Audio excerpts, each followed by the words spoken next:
drunk ourselves into amnesia. We are learning about ourselves as we go along. And, yeah. Political intrigue. See how you can struggle from this. The most conforming must come to the counting in front of you. It smells like blood. Let's push Kim in. Let's do that. So, trying to sort out this dead body.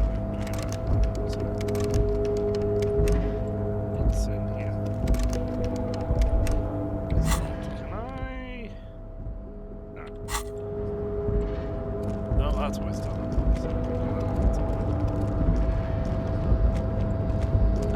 I'm still surprised there's no pickup there because it's the same coordinates when the body's hanged. I suppose we kind of know that's the dog's responsible for us as well. There we go. I'm guessing the key card will allow us to double check something. I wonder what. You're back before the cargo container. Its draw has not lessened since you were last here. If anything, it seems to have grown slightly. Very low, but it's, yeah, no. That shit. No. Wrong button. That word means white fjord in Holland. Is that anything that I kind of like/don't? Turn it dark, guys. On. Sometimes I'm using keys like here. Sometimes. Looking down over there.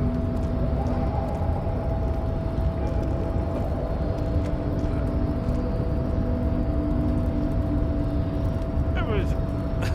Okay. Looks like it's the measure head. Measure head's amazing. You're the right stuff. Measure head. Just looking at them.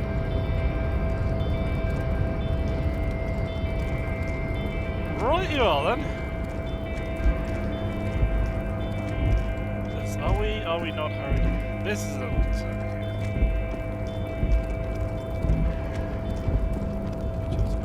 So can we go back to it? I didn't realise you could scroll up. They did.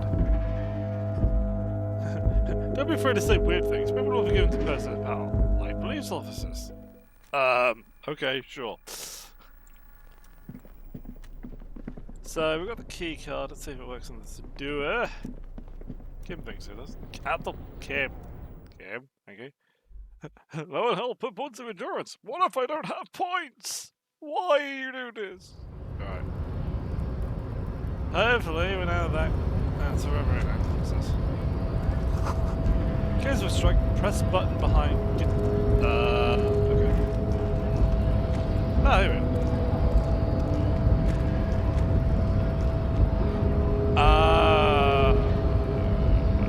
So I'm just going to give it this moment. Let him do it. So. Your body betrays your degeneracy. Yeah, Measurehead. His body totally betrays his degeneracy. The young woman at the giant side agrees. My body's unimportant. I'm with the police and I have police business with you. That is precisely the negligence that has led you to succumb to Al-Ghul. His face contorted disgust as he would smell like a dead rat. You reek of it. An invisible sword of Al-Ghul emerges from your throat. You cannot see it, but others can. It is making the woman in my company sick. Uh-huh.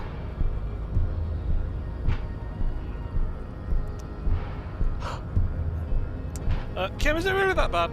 It's not good. No. It's like a rat crawled into your stomach, got drunk and drowned. Thanks, brain! Alright, you're right. I'm an alcoholic. But I need you to cooperate with me. No, you don't. You need to get another drink. Occidental Haplogroup B4 is done giving orders around here. The influence of the ham sandwich race is waning. People with their fanciful insults and stuff. Like, I'm not gonna go into big around here, but Gavin, I don't understand Gavin. I mean, how do you... No, nay! Right. Look, the race stuff's unimportant here. I need you to help me to do my job, please? Begging for help. Attempting to pass via for cooperation. How far the Occidental Haplogroup has fallen. You were once a noble and powerful race. There was a pause of melancholic reflection. I'm trying to... Again, the thing with the dialogue, I'm trying to stick these bits in here. I will try my best. You can read it how it's meant to be. I'll try and do something. Anyway. You gave the world eugenics, electricity, and powerful weapons of war like missiles and aerostatic aircraft. Ooh. You made great gains in metallurgy, race theory, and statecraft. I do not know you are supposed to be French. You dominated lesser cultures, like the deformed Hemians and the inexplicably potato-obsessed Quakers. But now your ascent to the genetic summit has halted. You are obsessed with sadness and with frivolous pop culture. You will be superseded. Isn't that right, babe? It is, baby, yeah. You know it.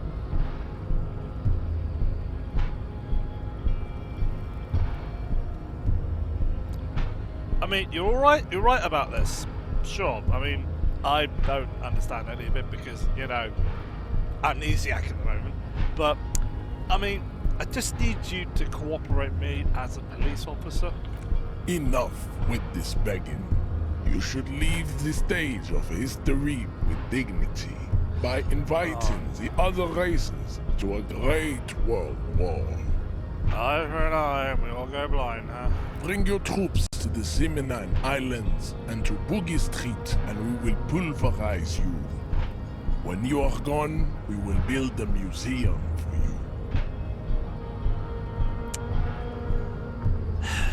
you. You were doing so well, and then you did the history written by the victors meme, and The walls will be lined with bottles of Al-Ghul, it's alcohol. your Just beloved say. beverage. Inside, we will store the odes to homosexuality you call art, and your microcephalic skulls. I am making words up. You could internalize Measurehead's race theory. It would enrich you rhetorically. Would that mean I have to become a Seminist? That word's been said and I've forgotten the pronunciation, I apologize. Supremacist myself? Well, yes. Why? Don't you want to be a Seminese supremacist? So what if you're not Seminese? You can be anything. I'm not sure what happened to the dialogue there, it's already said. Well, not so much. I mean, what you do with a Master of Advanced Race Theory is up to you. You can reject the findings, sure, and set them become an advanced racist. We're not doing that, obviously. Hang on. Isn't Everard, your union boss, white? Don't be vulgar. White or not has got little to do with this. Oh, God. The race enigma runs much deeper than that. He turns his eyes toward the harbour, seemingly bored of you. And were this a different game, his nutsack would have my foot firmly embedded in it for that kind of crap. Look, critical race theory can go die in a fire, as far as I'm concerned. Yeah, we'll get it political. It's a political game, deal with it. Yeah, but you still serve him. How does that factor in your life? Mr. Clare is a man of vision and means. He has the will to confront international capital. Something your race, naivistic communists, never did. Also, to serve is noble. It takes discipline. Your petulant individualism has only contributed to your race failure. It is lax and moronic. So he's taking the human being and defining him by his nationality or his place of birth. I just said the same thing twice. Long day. Yo dog, ain't no communist. Of course you are, Revacholian man. The failure of communism to challenge the world order is the core of your race fate. All around you, the fruits of its defeat.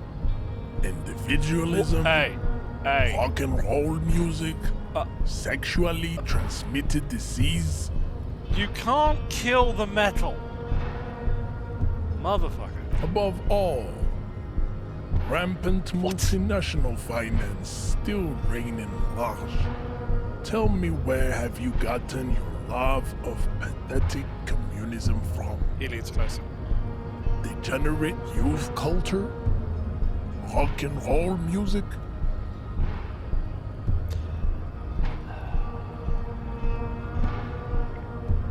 This guy's a walking headache. And not the fact that he's, I mean, sure, he believes his own bullshit, and no, more power to him, but it's trying to deal with this, because obviously kicking him in the face is the one option I've seen, but I don't think I've got the stats for that. I don't know how that interaction happens. For God, I wish it does, but that's one of the spoilers I've seen, is basically you do a flying jump spin kick, and it's all disco and all this. I don't know what to go for here. I'm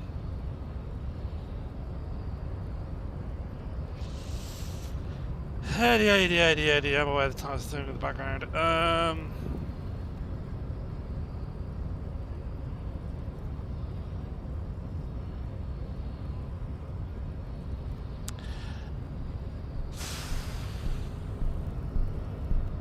It is true, I am a rock and roll star and rebel. Rock and roll is moribund. Only Koikos listen to it anymore. There is no life left in it. My people abandoned it long ago. It leads only to neurodegenerative herpes and heroin overdoses. You say your people? I only see one of you. I am not surprised you enjoy it so much. This has happened to many of the side products of the inevitable cultural victory of the Seminoles race. I don't really know who the Seminoles are. I've recently experienced hair trauma. I can see that. The Seminoles are the South Island race, haplogroup A4A, the rightful masters of the Insulindian archipelago. We descend from the Areopagites of ancient Pericarnassus and arrived here 4,000 years ago. We all crawled out the same primordial suit, buddy. We are the future. That is all you need to know. So you were born and raised on the islands before you moved to Rochelle? I am a descendant. The narrow streets of Elysium are with me in my genetic dreams. I see young Seminoles women walk into the grey mass on Ile de Fantôme, waiting on immaculate conception from the Pay. So you did not come from the islands? No. You're going to say I have heard about it on the radio. So you're not really Seminoles, you're just from Revachol. I'm from Couronne.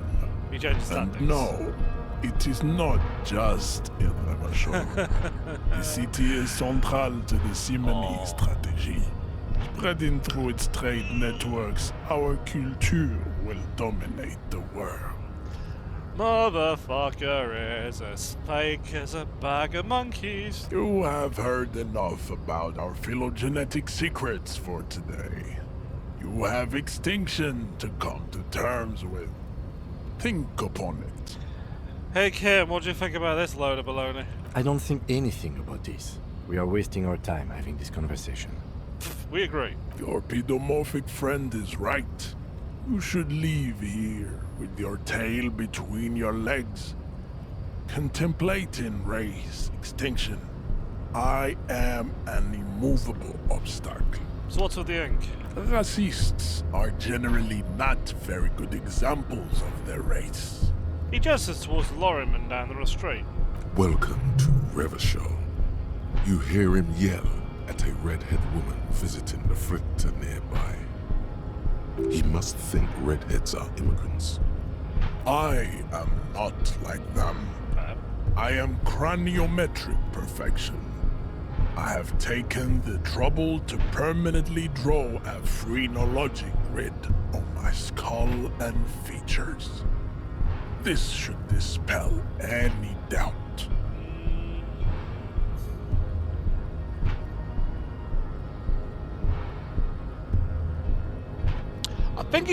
I don't think he's going for the I draw big thick and be hard kind of thing there. No, I think he's going for something like the Maori. I'm not going to go into sort of technical terms for it because I'll definitely get the pronunciation wrong for it, and I don't remember it myself, but essentially they detail their life with their ink on their bodies. The Rock tends, Dwayne Johnson tends to mention it quite a fair bit, so there is something interesting there. It's just the whole, oh, your race has been annihilated and we are so big and powerful and this and that. It's like, motherfucker, we're all human beings, man. The drawings are precise and look true to their pseudo-scientific ambitions. One thing, however, it is not entirely free of throwbacks in the phylogenetic tree.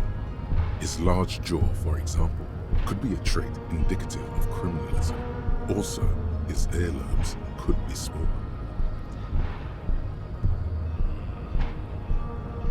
Are you sure? I mean, I'm gonna fuck this spinach.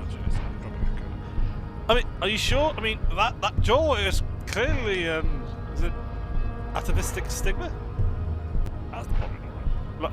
Look, I have Asperger's syndrome. This shit's hard sometimes. That atavistic stigmata makes pussy say yes, Atavistic plenty. stigmata? I was close. We'll just gloss over what you just said there. Babe, thanks. The tattoos on his stone's face make But me I want to got smile. this. he don't got this. No,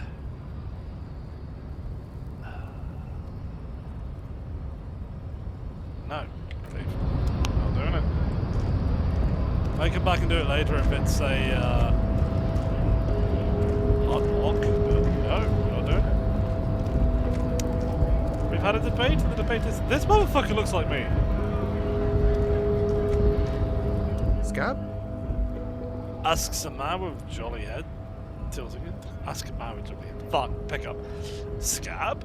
Asks a man with jolly eyes, tilting his head. You're hazy on the notion of a scab. Smells like politics, though. Yeah, brings me- Maybe it's got something to do with the flask he reaches for from time to time.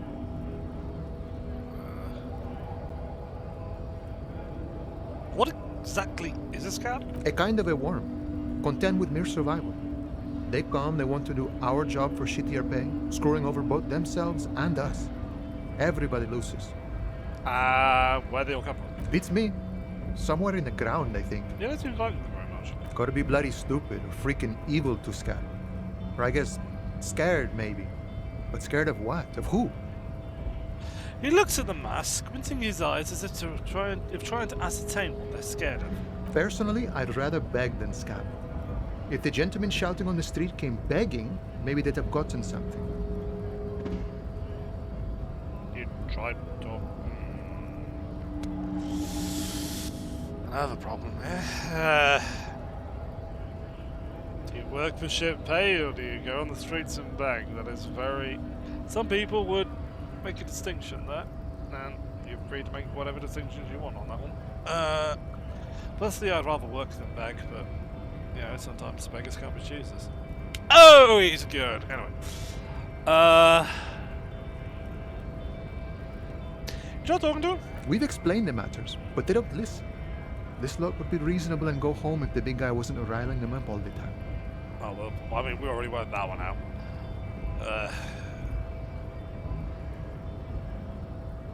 I'm not a scab, I'm a cop. I was just messing with you. No one's ever seen a cop scab. His smile deepens his wrinkles even more. Imagine, you cops going on a strike, but then another cop comes in and says, "Let us cop for less money." He chuckles and then realizes. Speaking of, what brings the RCM here? To the Wild North? Come to see the strife?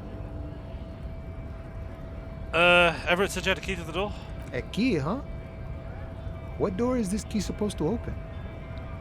I was hoping you'd tell me. Of course, I got you. You don't know anything. He taps the side of his nose with a wink. I got that key right here. And let me tell you, it's mighty good of you to help us out during the strike. Working class solidarity, as they say.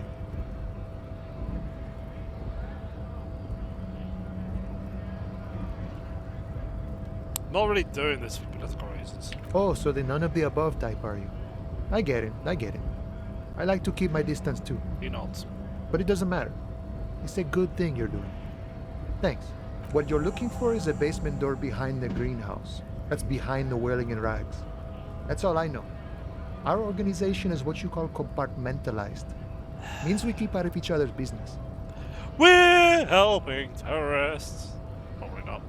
I know this is probably not a very good thing considering the person who told us to do it. But yeah, let's go. Okay, but where did you get the key from? The janitor gave it to me. Nice fella. We talked about life and things that really, truly mattered. His gaze wanders off into the distance. None of this mess we're in. This jiving and juggling.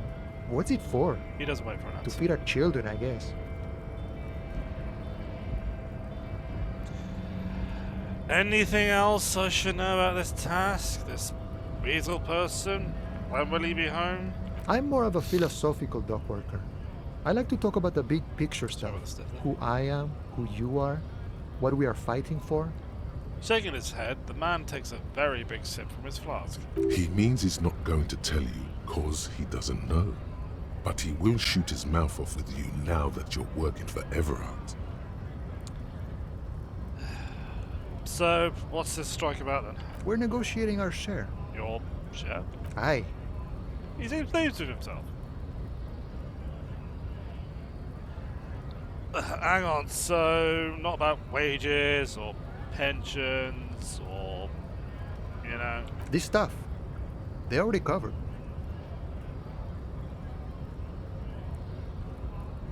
Wait, what?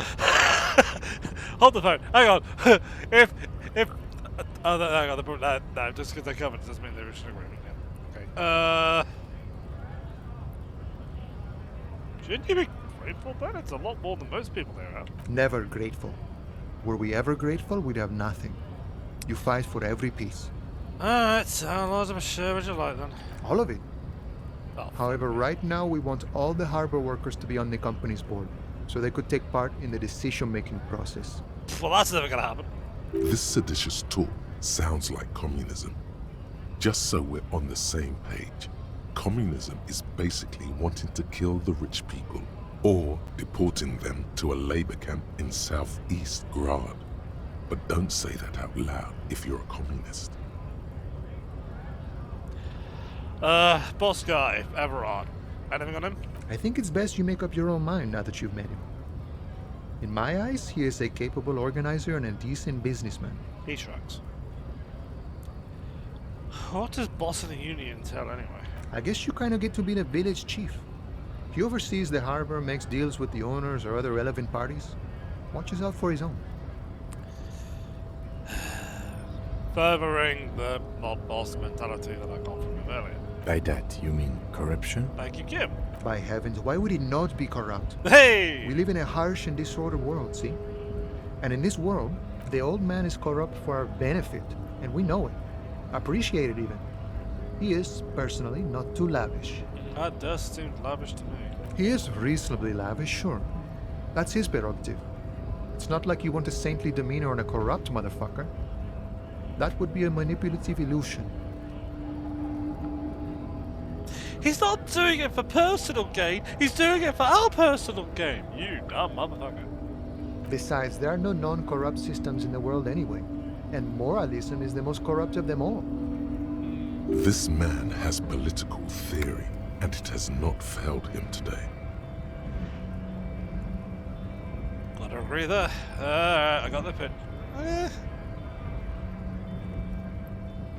fuck it. Are you a communist? No. I don't think I'm a communist. Seeing something of value and saying I want it all to myself is a much older and simpler notion. No science to it at all. You have to pause to think for a moment. Even a weak child can think it. The only things holding someone back are I can't and I shouldn't. Right on. Just the way the world works, boyadero. You seem to have spent a lot of time thinking about the political situation. Sure, I've had the necessary free time. He spreads his arm wide. Fortunately, there's always time. Yeah, I had a feeling I'd be overstepping him there, so I had to stop. Spreads his arms wide, using the reach to show how much time he has, indicating about the strike. The look in his brown eyes conjures up an understanding. For him, having command of his time is the most important thing. It all comes together now. The way he speaks about scabs, his general attitude. He's a follower of a 500-year-old Franco-Nigerian Boyadero code, itself an appropriation of Vespertine cool. That of a noble peasant or a traveling herdsman. True to yourself, independent in your actions, loyal to your friends. Maybe I would put it there. No, What no.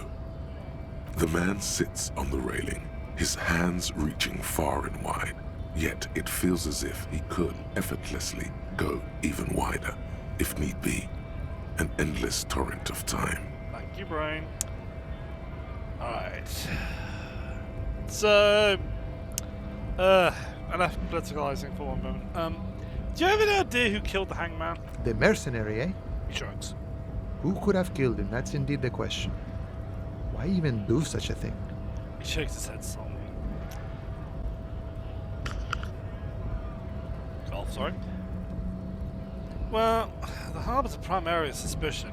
In your opinion, are the dock workers involved in the killing? What a thought! Why would noble workers resort to such a thing? Unless they were pushed, of course. Pushed how? Your dead guy was an enemy combatant. Hang on, what do you mean by that? He was an agent of the opposition, attempting to undermine our honorable efforts. Did you kill him? I ain't the murdering type, but that's just me. Large organizations like our union have all sorts of men, with all sorts of skills. He's not lying about not doing it himself. Understood. This has been of limited use. Still, thank you. No problem. I wish the best to you in your search. Sure, I'm glad it's not my search. He takes a sip from his flask. Alright, well, I think we're done here.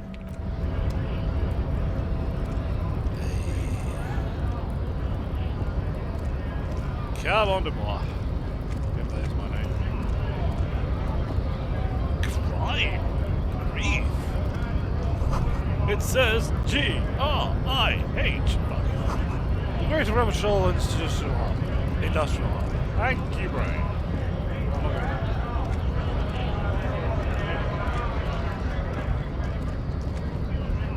Yeah, sure. Bastards! We have a right to work! The man yells. Sorry, right. The man yells towards the harbour gates. His voice is the loudest of the lot, and oddly screechy for a man of his size. Alright, what's going on here? Hold up and stay frosty, everyone. Cops are here. The broad-shouldered alpha male turns to you. He's a full head taller than everyone else here. You here to fuck with us? Beat the honest worker down. I was about to... Why should I? We're here to fight for a cause. Stripes usually have problems with people who have causes. Well, if you insist. Ha! Couldn't handle us. A cause gives the workers strength, gives them power. You better to the gates. We have a right to work! Besides, we're not that different. He leans closer. It helps if people see us talking, cops and strikebreakers together. Shows authorities are on our side. Builds confidence. Don't think I've chosen sides yet. Might be time. Don't let the fat bastards tread on you. Cops tend to side with the higher-ups. but you're essentially still workers. No. I don't trust cops, Oh, but I can see you understand the right to work! Right to work! You really don't need to shout at me. I'm standing right here.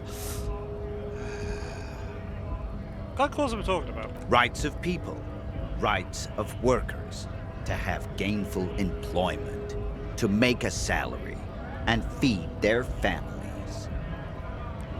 His manner of speaking is wooden, the tone of voice bland and uninspired, almost as if compiling replies from a set of learned phrases. What's the bet that he's a plant? Because that happens. On both, not on both sides of the scale. There are various groups using various methods to undermine the other side, and not all of them work. Not all of them are noticeable. Isn't alright to stop? No. Regardless, I've got some questions. Maybe you should ask them the questions, like why we're not allowed to make a living here. Shame on you! We have families to feed, you piece of shit. He points to the finger of the man sitting on the railing. So do we, Scab. The loitering man hollers in return.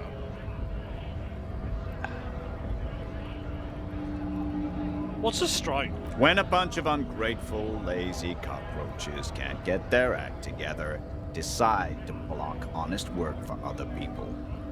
He shifts uncomfortably in his worker's overalls. Okay, yeah, sure. We'll press. So what do the strikers want? Beats me. They mumble nonsense about boardrooms and workers' rights, while we have the right to work! He raises his fist as he shouts. There's something odd in the way he carries himself. His set of clothing looks vaguely mismatched. The different pieces of the attire seem ill-fitting. Ill-fitting? What does that mean? His shirt is far too small and an unpleasantly tight fit, while the overalls, held up by a belt, seem to fit a man with much more corpulence. Where are you wearing new clothes? He ignores your question, choosing instead to turn to the emaciated workers, raising both fists in the air. The clothes are obviously not his. Sorry to laugh over Braid here, but yeah, he's a plan. Silence is the answer. There's something off here, but he won't say what. Yep, he's not supposed to be here. Okay. So, who are all these strike breakers? Right, so say as I do the hands up, spin around. Honest men and women with rights to work, to be useful, not toys for corporate interests. The man runs a hand through his steadily craying military haircut. We came here to help the harbor run smoothly in time of crisis. If union fucks don't want work, they ought to let in those who do want work. I have a question. Why do all these men follow your leadership? Kim stares at the man in the eye. You think they follow because I'm big and loud? Yes. No. They follow the rules of the market, the rules of the economy, because they were given a job to do! You really don't need to break your sentences to shout like this. It's really not that hard, you know. Hey, I'm a loud idiot. I work retail. I'm gonna be a loud idiot. You've been talking to him for quite a while now. Something is off with this guy. Ask him where he's from. Alright. Gotta ask. Where are you from? What's it to you? Deep-set suspicion drips from every syllable.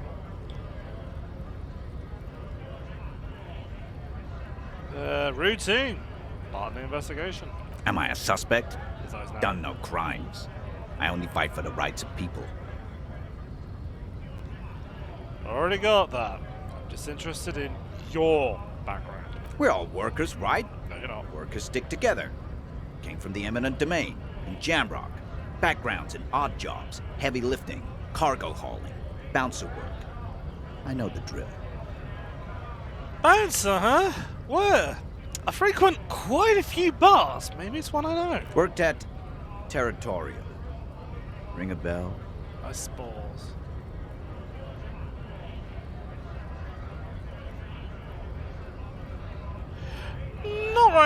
I might have been there. I'm having real problems remembering things at the moment. Uh-huh. It was a long time ago. Man's quickly losing interest in talking to you. Shit. Try that again. What's it to you? Curiosity. Big mess. Caused by union greed. But I only fight for the rights of people. We're all workers, right? Workers stick together. Came from the eminent domain. Sweet on it, boss. Worked at Territorial. Yeah, but... Uh-huh. It was a long time that's... ago. So...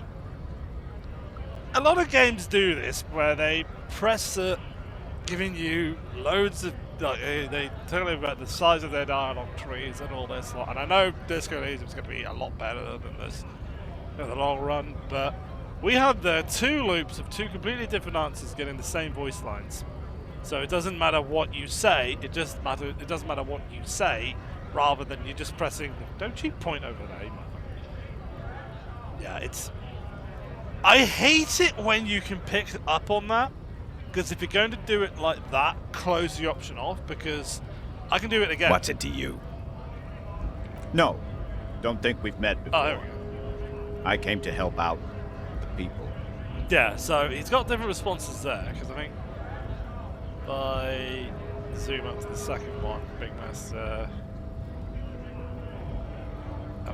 Yeah, so he's got different reactions to the first line, but then he's looping around for the others. So there's no point going any further.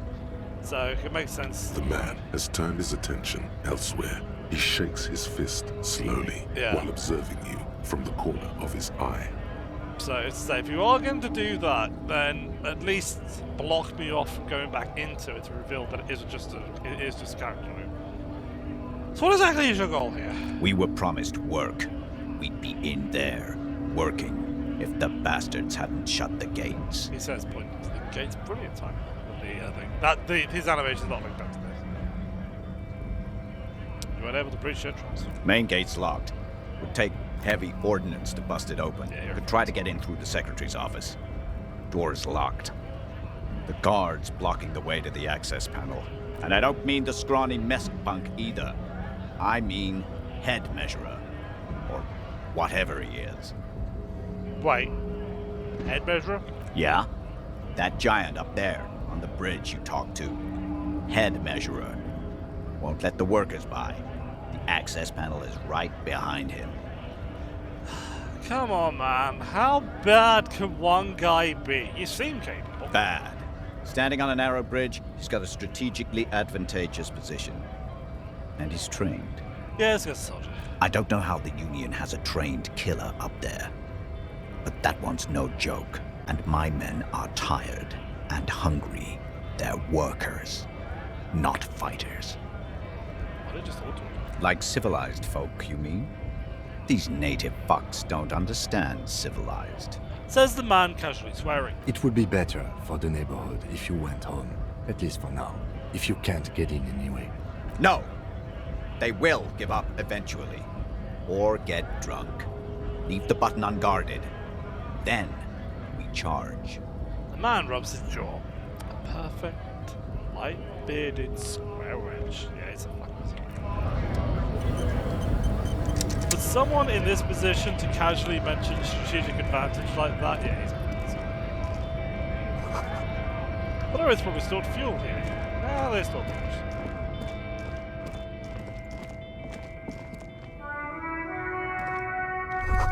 Foreign car. Kept in good condition. A Stars Ryko, one of the finest Zhimsk-made motor carriages ever. An oldie, but a goldie. Who the hell drives these? Not many people outside of Grad. And Revachol West too, it appears. Hey Kim, yo, check this out, man. A Stash Raiko KK2. That's a classic model. Never thought I'd see another one repainted after what happened last time. Hold on. Maybe I can impress him. Do I know what happened last time? No, only that the motor carriage is typically baby blue. The colors of Sigismund the Great, an ancient Zhimsk ruler. His banners were famously zephyr and white. The colors of the Stars Ryko. What happened last time, Kim? An old case for my precinct. A couple of Zhimsk migrants saw a Stash Raiko stopped in the street, painted just like this, muddy brown. Murdered the driver on the spot. So I would have gotten it right. Fuck. They said it was an honor killing, hussar style. The James community protested the trial, flying the banners of some old king or whatever. He shakes his head. 5,000 came to protest. Now, you're changing the names of most other things, but again, there's another thing I don't really. I think I mentioned this last time. I'm not sure, but it's like you're not saying Germany, you're saying something else. You're not saying Russia, you're saying something else, but you still have hussars. Now, I know hussars are a type of soldier, I believe. I could be wrong, but go home. Yeah. Correction. 4,395. The fourth largest public protest of a criminal trial in Revachol. The man rounded. I ain't gonna care about the man rounding. Yeah, 4,003. Oh, wait, no. 300, yeah.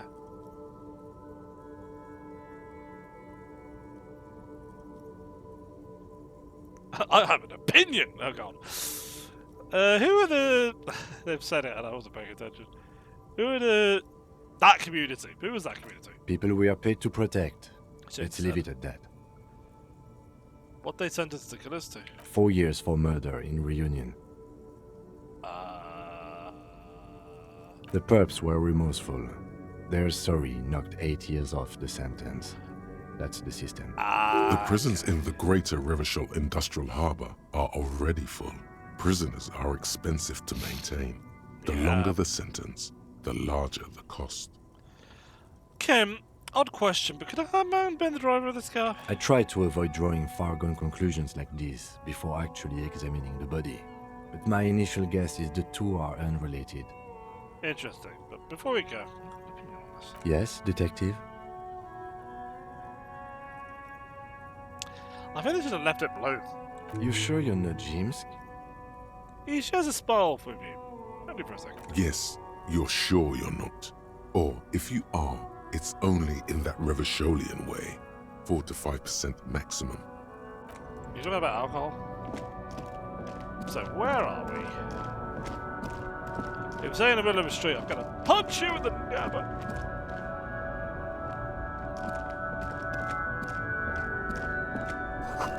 bold sign. Humanox covers the track. Where am I going? Goes for the lorry. How to listen to the surroundings. Okay, back in. I am a gander and a hunter and a gatherer. Feel like a traveler. The man mutters to himself, accenting the beat as he goes. A simple little cadence. He seems to be making it up as he goes. I am Law! You sure are, my man. He nods emphatically. What's going on here? It's the jam, my man. Emerges towards a sprawl of lorries in a sweeping gesture. The air from the east is thick with the smell of crude oils, heavy metals and other byproducts of the modern era. You can almost taste it. I'm going to point to the road and say, that's the jam, but what's the jam, buddy? It's a traffic jam for the ages. Harbor gates up the street are shut tight, no explanation given. Workers on strike, scabs agitating, an all-around clusterfuck. Hey. Meanwhile, we're all stuck here in long-haul limbo for days upon days upon days. Upon days. His eyes glance south down the road, probably for the massive fucking long traffic jam that's probably off-screen below us by now. Limbo, huh? So that's where I am. Yeah, exactly. Oh, you have no idea. It's official. He too agrees. This is the antechamber of the afterlife. Thanks, Brian. So how long have you been here? Feels like forever. Like I was born on this here roundabout and this was all I ever knew. Just me and the metal and the tires, the oil and the fumes of mazout. Extravagantly phrased, but I can roll with it. Yeah, imagine. It's been a whole week already. Be Snickers. So tell me, what do you need? Do you know anything about the dead man? You know, the one that's over there? He ain't one of us drivers. I know that. All accounted for. Otherwise, I haven't really asked about that. Been wasting time right here. Keep him busy. It's easy to see he's telling the truth. He's kept his nose out of the dark stuff. Busy with what? Analyzing the fundamental structural and psychological conditions of being stranded in the midst of a sea of motor lorries and their sad, despondent chauffeurs. Think I read a poem like that once. Ask for his conclusion. And A sense of surprise there ain't more bodies hanging from more trees. what you holding anyway? Oh, high-grade narcotics, illegal firearms, stuff like that. You're under arrest. Relax. He's merely joking. No.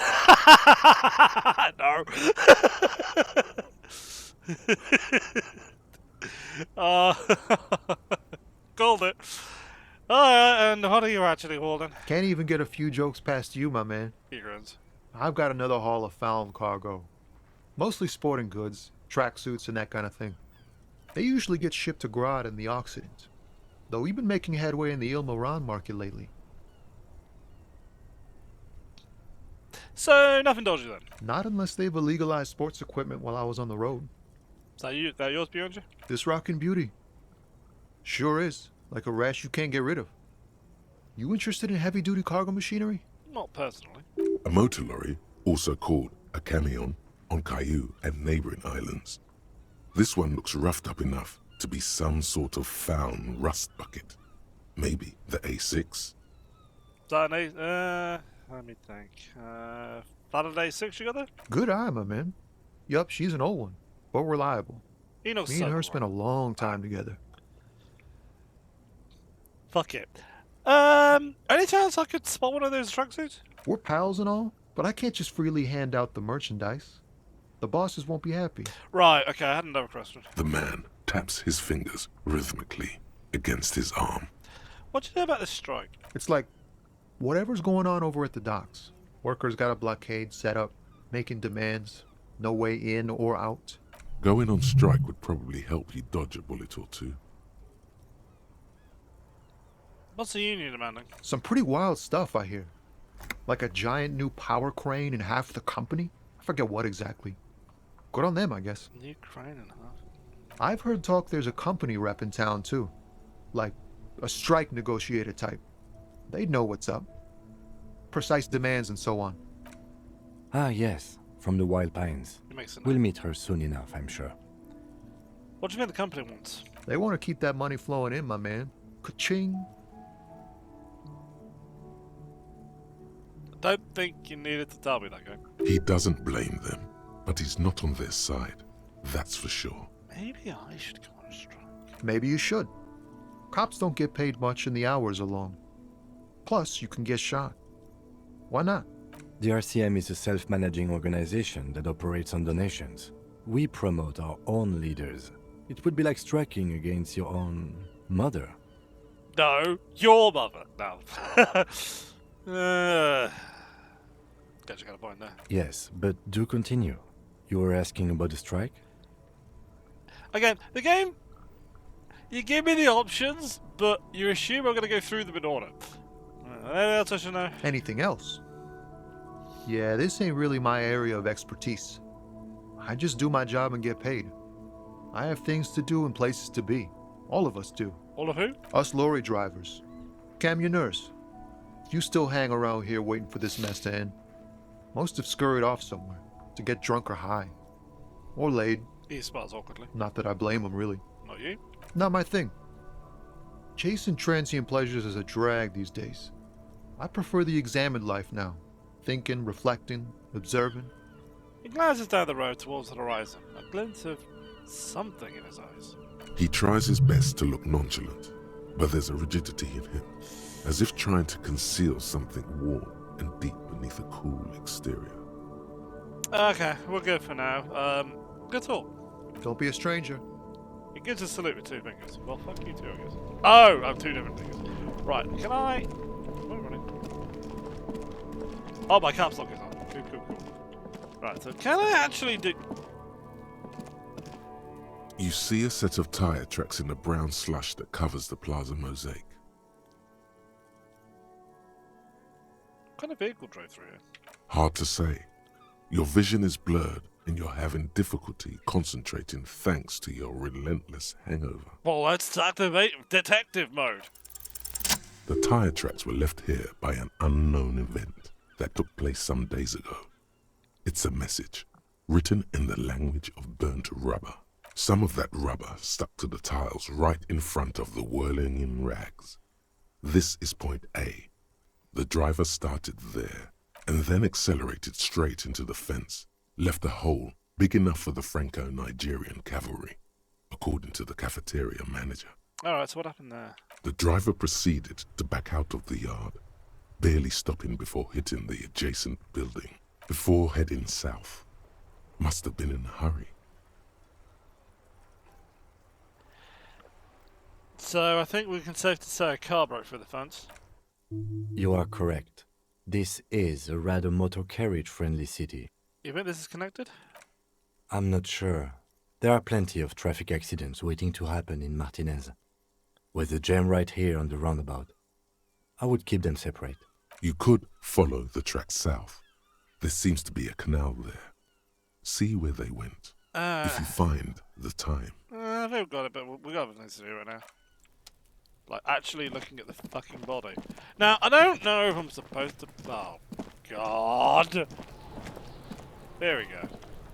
I don't know why I didn't click on this point. Yeah, There he yeah. still is, looking right through you, Right, with so his I need... white eyes. Alright, so I need points in endurance before I can do that again. Must I? Fuck does Kuno care?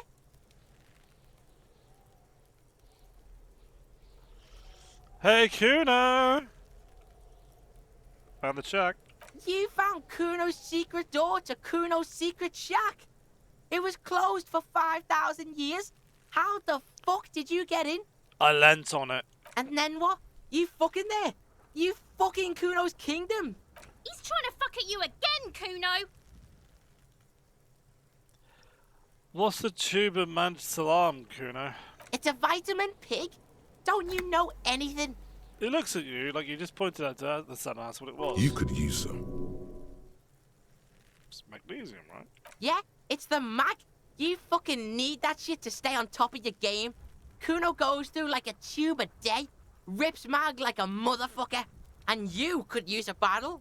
Oh, don't teach him, Kuno! He's gonna use it against you, Kuno!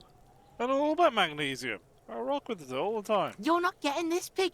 It completely takes away the hangover. It's like you didn't do anything.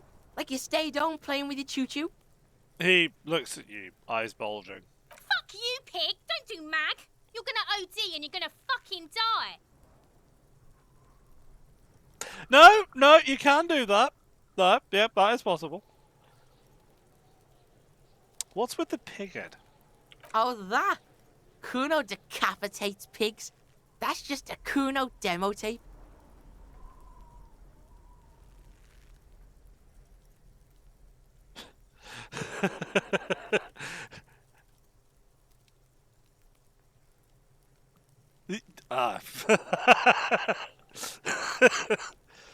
Just this is a walking headache. Cool pig head. Liked it. Got one too. This one. It's shit. What? Fuck you, Kim. What is this shit? Fucking on yourself. This is weird level shit. Kuno doesn't go there. Fuck your shit back to normal! What is this? Well played. No one saw that coming. Thank you. Found a plate covered with powdered residue. Know anything about it? That's where Kuno gets his daily hit of electric. Kuno Shazam. Kuno rides the fucking lightning in there, pig. Not what that means. Bet you'd like to ride the lightning too, wouldn't you? You feel tired and old, but you could have that sparkle in your eyes. Fuck off, brain. I've had enough of this. Good call, Pigmeister. Don't come and talk to Kuno about his kingdom. I can't investigate the body. Yeah, like a fucking volcano. Yeah. Fucking pathetic. Alright, you go over there then. You're lucky you didn't die there! Wait! Hey! Lady, I'm gonna come over there, and I'm gonna put you over my knee if you said that again. Leave Mr. meat goods out of this. Jesus Christ, man. Maybe you got some advice for me. I mean, obviously you're having it quite well. Yeah. Kuno's got some advice for you. Are we sitting down? This could be legendary. What are you? Like 80, right? Maybe you should stop embarrassing yourself in front of a fucking kid. Sick burn, bro. Mine are better. Perhaps you could compress this negative energy and turn it into some sort of a Kuno-fied non-vomiter. What? Don't ask questions. Roll with it. It will work. I promise. Okay, Kuno-fied non-vomiter, here I come. That's right. Turn your weaknesses into conceptual strengths. Try it again now. Alright. Kuno doesn't fucking care. Clearly. Hear that? Magnesium. That's what you're lacking. The lack of magnesium has you slouched. So there's a lack of magnesium in? Yes, and it's critical. Look at yourself.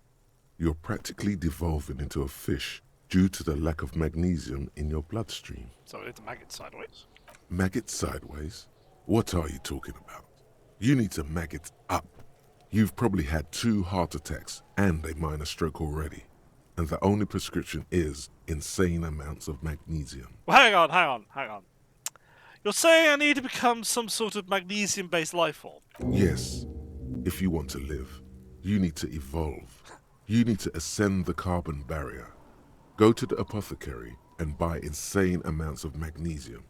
It will reverse the damage to your circulatory system. I don't think that's gonna work somehow. Anyway, let's go here. Quite haven't got a long way home yet. Right, it's the end of the way there. No shakes, okay. It's generally understood that a human... My words. Words are bad. Bad's okay. Bad's words. It's generally understood that human beings are carbon-based life forms, fusing little carbon tubes together to form complex, mushy structures capable of thought, love, and locomotion. It's also known that these structures sometimes like to take the edge off by consuming ethanol, amphetamine, etc. In such cases, it's important to supplement your own body with magnesium. Tired? Maggot.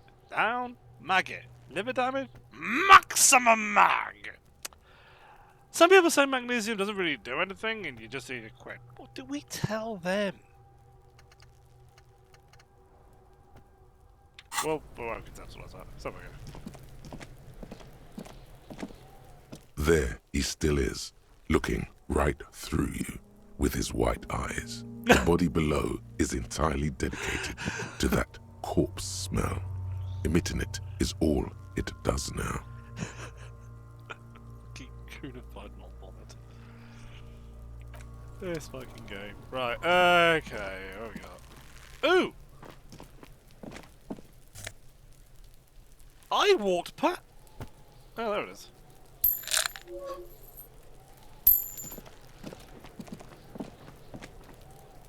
Okay. I'll go to dumpster diving. This trash container is locked. The sliding lid has a padlock that says, "Whirling in rags." Why am I looking at you, trash container? You are just a trash container. Just a trash container? There is no such thing. Fuck you, Brian. Your fingers start to itch just looking at that padlock. How do we get that lock open? We could try using a pry bar. There's one in my motor carriage, or Lieutenant? Or we could ask for a key from the manager of the Whirling in Rags. He probably has one. He might also have information. This is better than the pry bar idea. Okay, cool.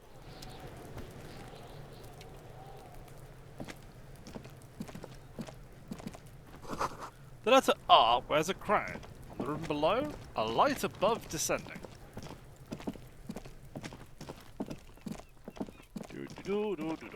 Might be a shorter one because we want to spend 14 hours on bonus. Do you then head back to the cat manager? There's a lot of stuff over. That's what. Hi. Hello, sir. Step right in. The store is open. A young girl with chubby red cheeks waves at you, smiling. Her nose is also red from the cold. Cold? Cold! Cold! Hi. Are you interested in a new and exciting book? She stomps her feet to feel warmer. Is it okay if I ask you some What kind of store is this anyway? It's a bookstore, sir. We sell books, postcards, and some board games. She points to the It's window. called Crime, Romance, and Biographies of Famous People. Dumb name for a store. Books? Postcards? Easy. Even a kid would know all of this. It feels inappropriate to lecture the girl. Don't be a fool. As an expert, it's your duty to tell what you know to everyone. Now you tell me what to do. Sir, are you okay? You've been standing here silently for a while. Yes! It's okay if I ask some... Sorry, I'm just arguing with my brain. Do you have any questions? Okay, sir. I'll try to answer any questions you have. I hope they're about books. What's your name? My name is Annette, sir. My mum, her name is Plaisance. She owns the store. She's inside minding the register or organising the stock. The girl gazes at the window, then suddenly jolts, her eyes wide as if recalling something. Feel free to step in and browse our wares. Oh, I know that feel. Oh, sorry. I have a microphone I can just lift up and down, so if you're hearing any weird noises, that's why.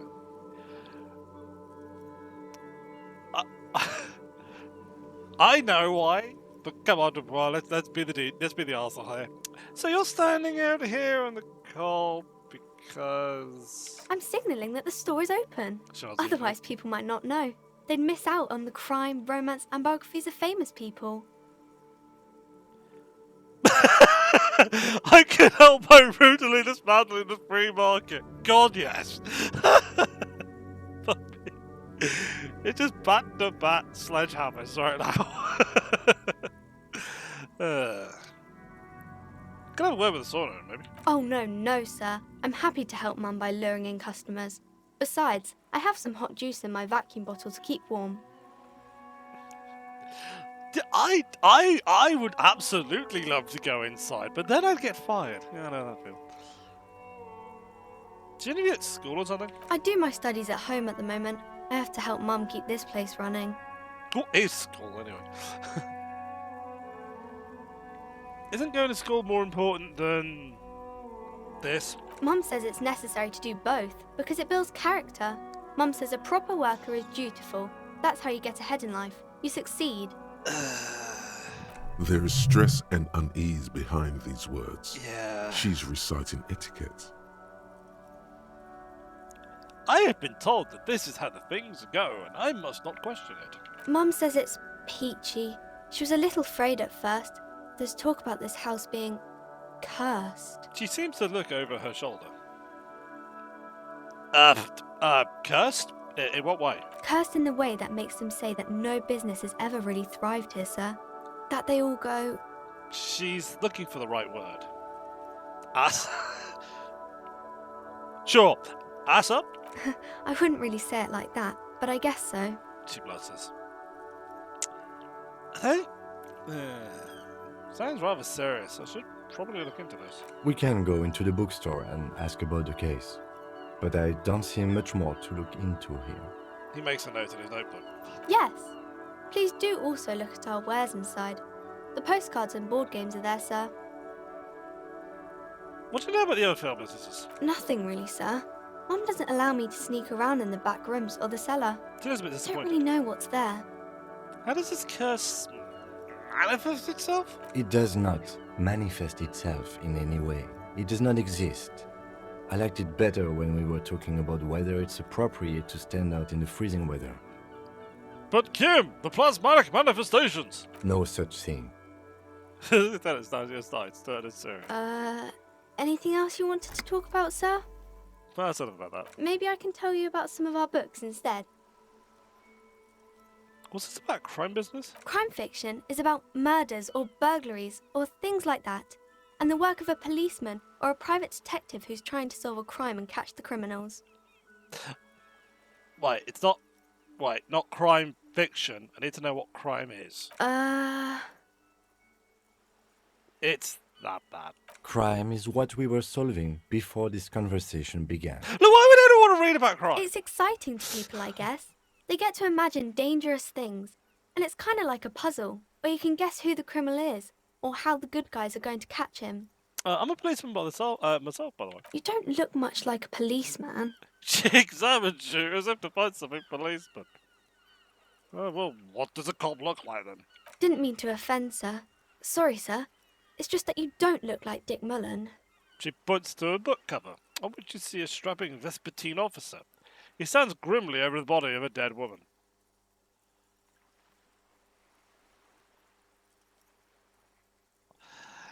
It's not your body that's important to police work anyway. It's your tap, tap, tap.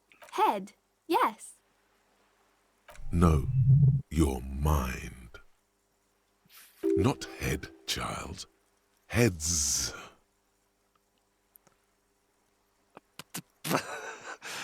Brain? You're doing that thing again.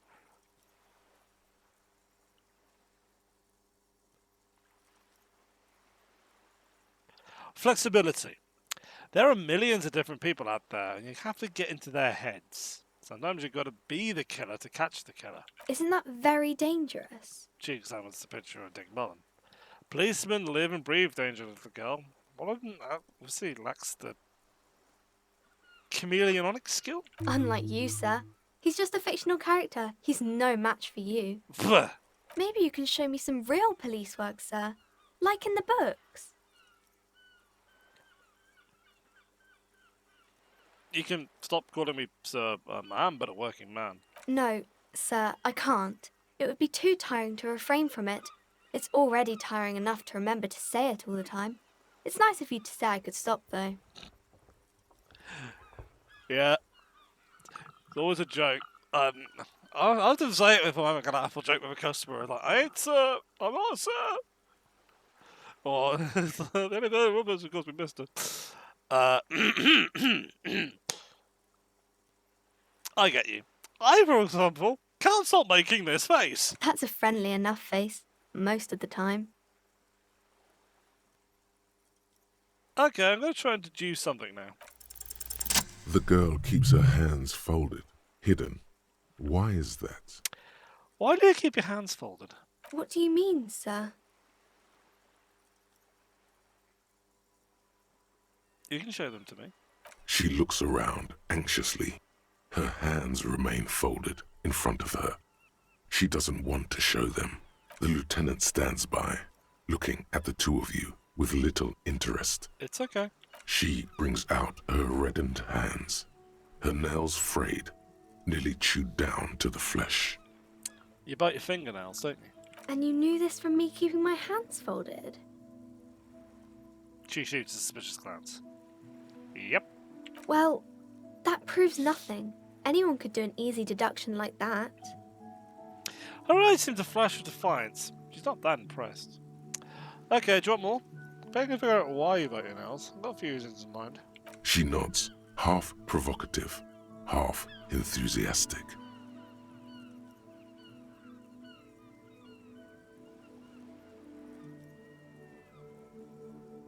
You're uptight because your mother and... No. You're uptight because of your mother and the pressure she's putting you on you. Maybe so, sir. Okay, I know it's a bad habit, and I shouldn't. I hope this entertained you. It was okay, sir. She still got that rebellious streak. Good girl. There's more that can be achieved here. Ask her to do the same. Alright, okay. Try and do something about me. You're quite sober. The lieutenant does not flinch at the comment. Good man! Even a single bit. He is intensely not flinching. It takes effort. Kim, superstar. The man deadpans the deadpan. How do you know I'm usually not? Because you usually aren't. And I'm having a grand time. I sure hope you are, sir. She rubs her nose. There she stands, swaying on her feet, assaulted by the early spring breeze. She smiles at you. The whole situation suddenly feels familiar, somehow. There's something you're missing. No. What's romance? It's the type of book where there's a rich lady and she has to choose between the good man and the bad man. She smiles at the thought. Probably imagine herself in that kind of situation. Sometimes the answer is both. Or there could be a story about a poor lady getting a rich man. It's about man and lady business, sir. We could go down several avenues there. What about a poor man getting a rich lady? It happens, but usually the guy gets rich in the process. Or should actually be rich himself, but has lost his family property unjustly, like during the revolution or something. Right. Those are unhappy books, for most of the pages. People sad about what they have lost, but then it all turns out just fine in the end. What about if both of them are bad? These are not very common. You can't have a choice between bad and bad. Nobody wants to read a story like that. What about if it's written, like, really well? Well, maybe then it's fine. Maybe if the lady then decides not to pick either, because she doesn't need a bad man. Yes, that would be interesting. I was going to go into that. Is it Destiny's Child? Independent Woman? Or was that... No, Charlie's Angels one's an independent... There's several jokes we can go there. What about it if everyone's poor? That's really not a proper romance story.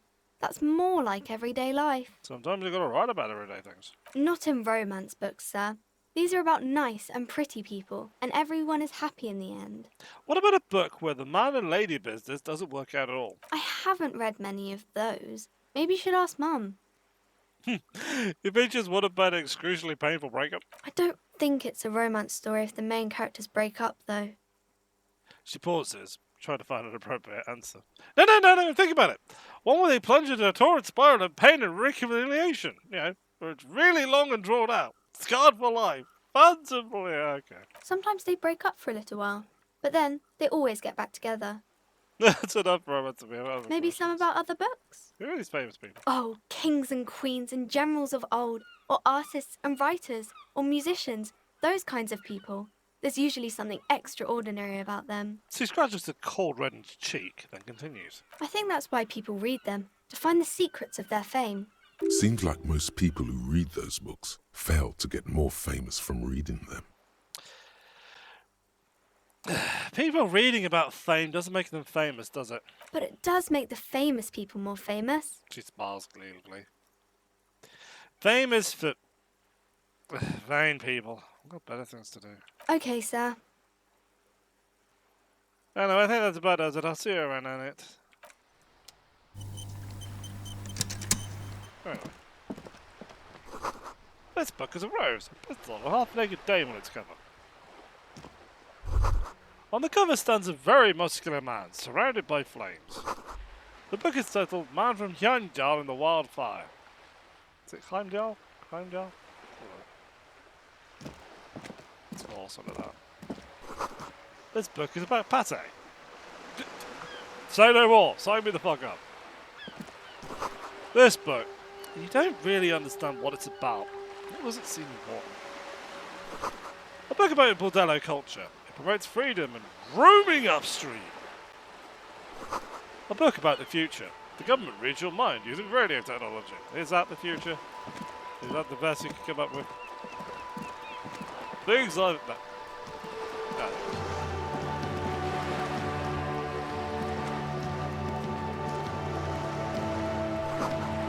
Two roundabout north. Cape Side Apartments, Martinez Pier. The ad reads, broken window, Tibbs's windows. If you had a bag in your hand, don't just leave these bottles inside.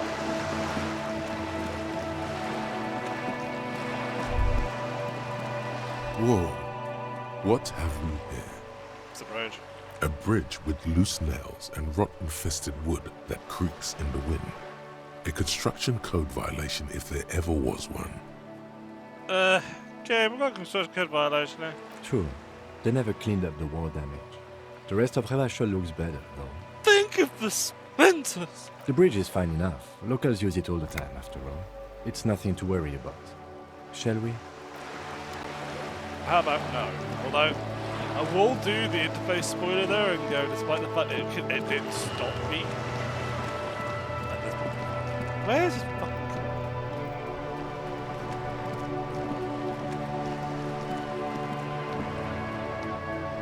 Kim? This corner view has been banged up. Come on. Where is his car?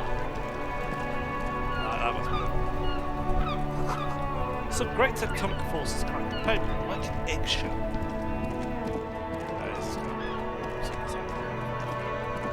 Before you stands a motor carriage. The bodywork is covered in blue and white livery, bearing the number 57. This must be the infernal machine that tore you from oblivion. The Caprice Kinema motor carriage. In the cabin, you are welcomed by a set of steering levers, a radio microphone on a hook, a pull-out toolbox under the seat, and the soft glow of the fuel preheater gauge. A scent of leatherwork and heavy fuel oils washes over you. Gonna run our fingers over the steering wheels. The white suede feels luxurious under the touch, and the metal clutch handle so very familiar in your palm. Your fingers waste no time closing around the handle. Clutch disengaged. Release the handle. Clutch drops. Right foot yearns for the familiar touch of the accelerator pedal. You have synced with the machine's mechanical circulation. How are you, my friend? The smell of freshly treated leather. The lack of dirt and dust on the dashboard, and a neat little brush in the cup holder. All seem to be whispering, I'm good, cherished and cared for, in the hands of a tending owner. Where have you been? At the bottom of the sea. What? So strange. The machine is not on the bottom of the sea at all. It's right in front of you, well kept. Why did it say that? I don't know. You feel an uninterrupted connection to the mechanics.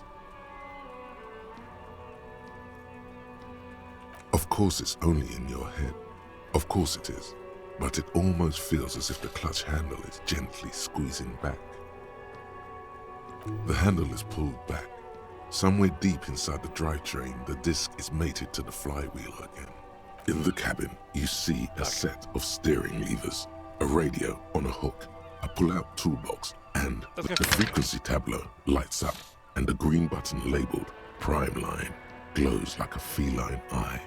And then you hear something, the soft purr of electrical kittens, radio waves cast far and wide over the metropolis. A woman's voice greets you through the static. This is Precinct 57. Hello, Lieutenant. How may I assist you?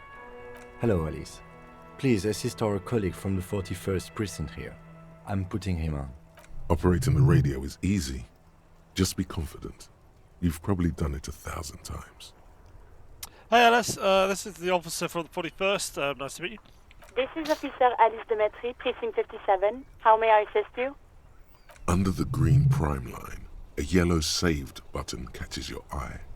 I wonder what Kim's default radio station is.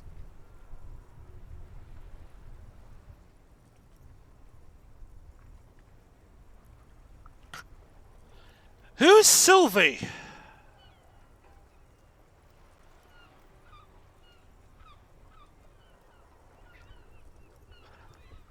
Hang on. Right.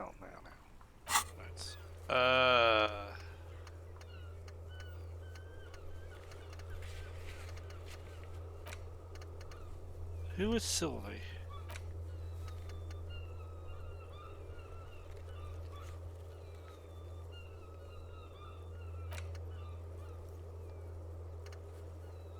The problem with these games and having like massive amounts of like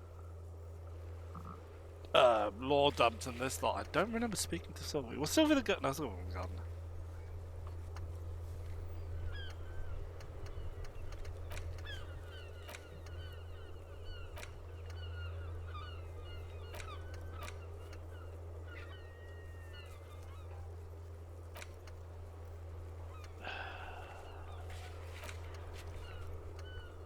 Who is Sylvie?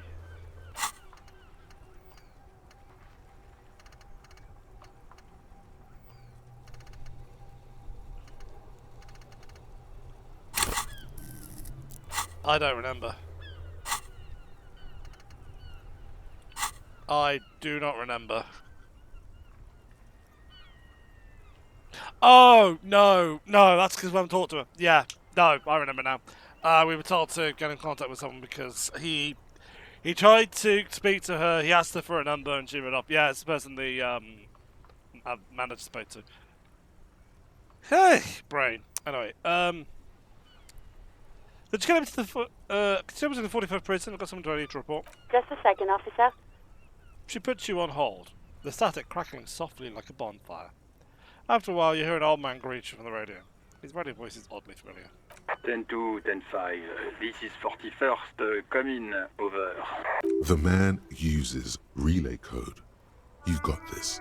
You're a cop, and cops know relay code. 10-4, station 41. I've got urgent business, over. 10-4, message received. 10-5, relay message.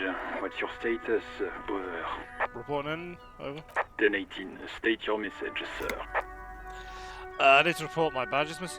10-9, over. It's gone. 10-4, message received. This is a very serious situation. I need to 10-22 the captain. Over. Is it him? What does he want? Says he lost his badge and needs to report it. He what? He lost his badge? Who lost his badge? Dick fucking Mullen. Who do you think? It's Officer Dick Mullen from the bestseller Dick Mullen and the Lost Identity. He says, "Fuck up, lab." Dick Mullen is not your name. It's the name of a fictional detective who would not lose his badge. Defend yourself. Immediately. They're laughing at you. Officer's lost his badge. I got the first guy to misplace his badge. He says this has probably happened to other policemen before him and laughs sarcastically. Oh, goddamn it. Is he fucking kidding? The whole station's gonna be dicked for this. Satellite Officer Vikmar is wondering if you might be joking and adds that this tarnishes the reputation. Mullen dicked us. Look, can we just... I just want to be done with it. 10-4, I hear you, officer. I'm just going to make a note here that you are in pursuit of your misplaced badge. Over. Fuck me. Mac, come here. You've got to... What's going on? Super Cop here lost his badge. He lost his what now? His badge. He lost his goddamn fucking badge. Look, could you all just stop for a moment? He asks you to please stop. Why? Did he find it? Sergeant Orson was wondering if you... You don't have a comeback. Sorry. It's hard to think like this. Who's that other? He's not replying. Looks like he's still looking for it. Look, okay, fuck it. Got some other stuff to do. 10-9, come again. I didn't get that. Over. New heights even for Captain Sober. Ask him. Ask him if he's lost his gun, too. Sergeant Orson wants to know. Oh, fuck.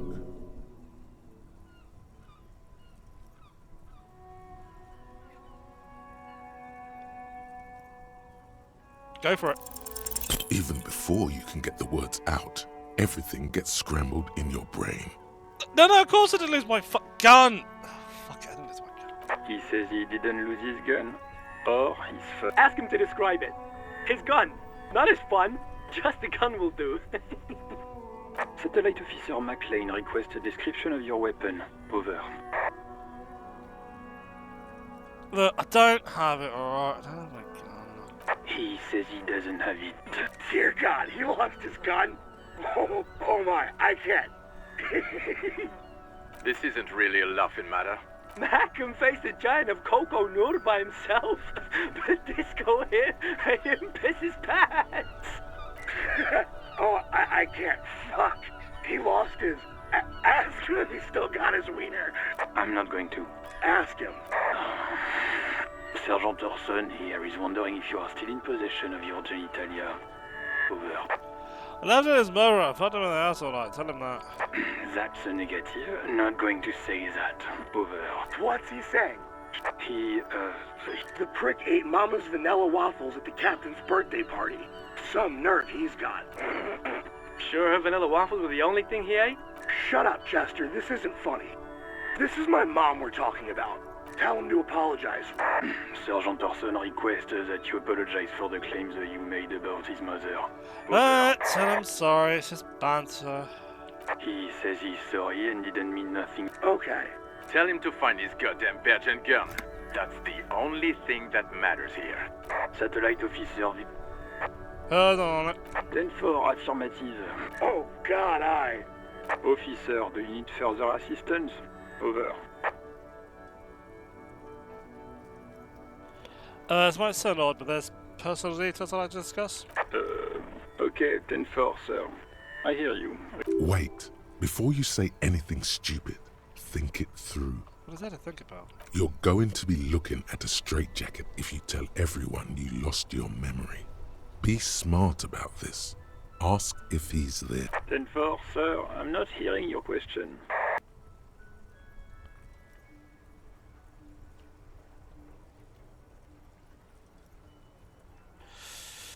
You alone in the room? Just need to... That's a negative, sir. I got 10-12 visitors present here. Over.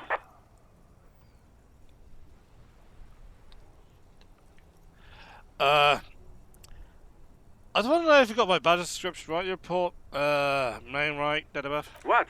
What is it? He's still on the line? He wants to verify. But of course, it says Dick Mullen, High General of the Revolution. Tell him to stop wasting time. What do you need, sir? Over.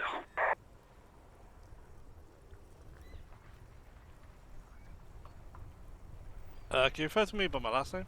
10-9, repeat message. I didn't get that, sir. Over. Say my name? Sir, I will not have you talk to me in this manner. Over. Say my name, Jules. What? What is it? He seems intoxicated and Mullen's drunk and emotionally aggressive. That's new. Wrap it up. Don't indulge in his drunken antics. Does he have my address? Although I think I've just broken that. 10-4. You hold up, Jules. He doesn't fucking know where he lives. Did I hear that wrong? Seems like it. No, fuck him. Don't tell him anything. You understand? He's been hellbound for the gutter. Let him have it. Sorry, sir. Anything more I can do for you? And news about my family? 10. Excuse me, sir. Over. Well, I thought you've heard of them, that's all. No, sir, I haven't. You're not really keen on mentioning your home life, so I've always assumed things weren't that good on that front. Over. Have I told you about my life before, Joel? Joined the militia? 10-4. Well, that's, Does he actually want something, or is he... He asked if he ever told... For God's sake, got this shit! Sir, satellite officer... So, was there anything else? Understood, sir. Over. This probably is going well. I need cash! 10-4, I hear you.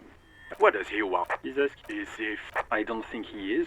Don't give that asshole anything. Yeah. Right. That's a negative on the additional funds, sir. Over. It's paramount to the investigation that you grant me more money. He says it's important to the case. He isn't getting a red cent. Request denied, sir. Over. Okay. Anything else, sir? Over.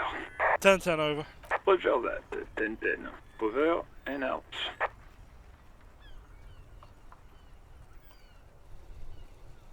A metallic drawer slides out from under the seat and clicks into place. The tools inside are neatly organized. Take what you need, officer.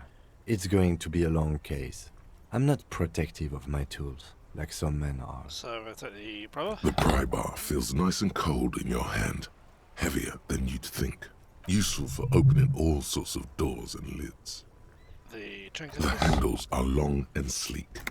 Snap, snap. Go the cut. You can do good work with these. Cut chains, locks, and ropes, especially belts. And the flashlight. It's robust, weatherproof, and well made. Police issue. Lets you see things in the dark you would otherwise. The pull-out toolbox slides back into its nest. Preheater gauge casts a warm glow. As you tap on the gauge, the indicator pin jerks as if startled. It's in the large orange sector, indicating the engine is warm. Next to the gauge is a red switch labeled heat. There's no use pressing the heat button. It won't start without the ignition key. Translation. We're not going anywhere right now. Precinct 57, how may I assist you? Can you connect me to the Lazarus? It will take just a... Her voices fade out. Gottlieb, what do you want? He's carelessly chewing on a piece of hard candy. I was told to call the Lazarus. People were worried about me. Oh, it's you. You know that? Yes, there's no end to the misfortunes fate has seen fit to rain upon me. Sure, but can you tell me about myself? Like, who I am? Who? You are? You lost your human visage a while back. Now let's get on with it. I've got more important things to do. I've lost my memory. All of it. With all the damage you've been dealing yourself with drugs and alcohol, I'm not surprised. You're not surprised, okay? Anything else? What else? I'm not a brain doctor. Look on the bright side. You've got a whole new life now. Use it wisely. It's hard to say if he doesn't believe you or doesn't care. Is there anything you can do for me? What? You want me to do blood work for you again? Tell you just how bad things really are across the board? You want another rundown of everything collapsing inside your body? Yes? You want the real, honest-to-God truth? Stop drinking, eat magnesium and vitamin D. Our station is not our retirement home. We don't have the funds to deal with rock stars past their prime. And no, I don't want to hear a political commentary on the topic. In fact, I got work to do. Some idiot has glued his eyelids shut with cyanoacrylate. It looks like Mactorson. Nice! It's not fucking cryoacrylate. It's super glue, Doc. Yeah, I know what it is. Cyanoacrylate is superglue. Yep. Guess that's it for now. Mm-hmm. Anything else I can help you with, officer? Need you to connect me to a civilian. Sylvie may have reported a murder. Of course. What is the number, officer?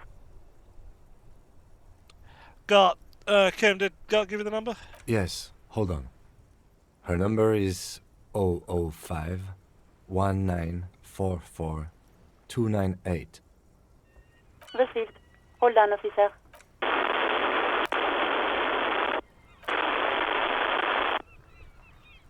Lieutenant Kitsuragi slowly begins to tap a little rhythm with his right foot. Quite a lot of time has passed.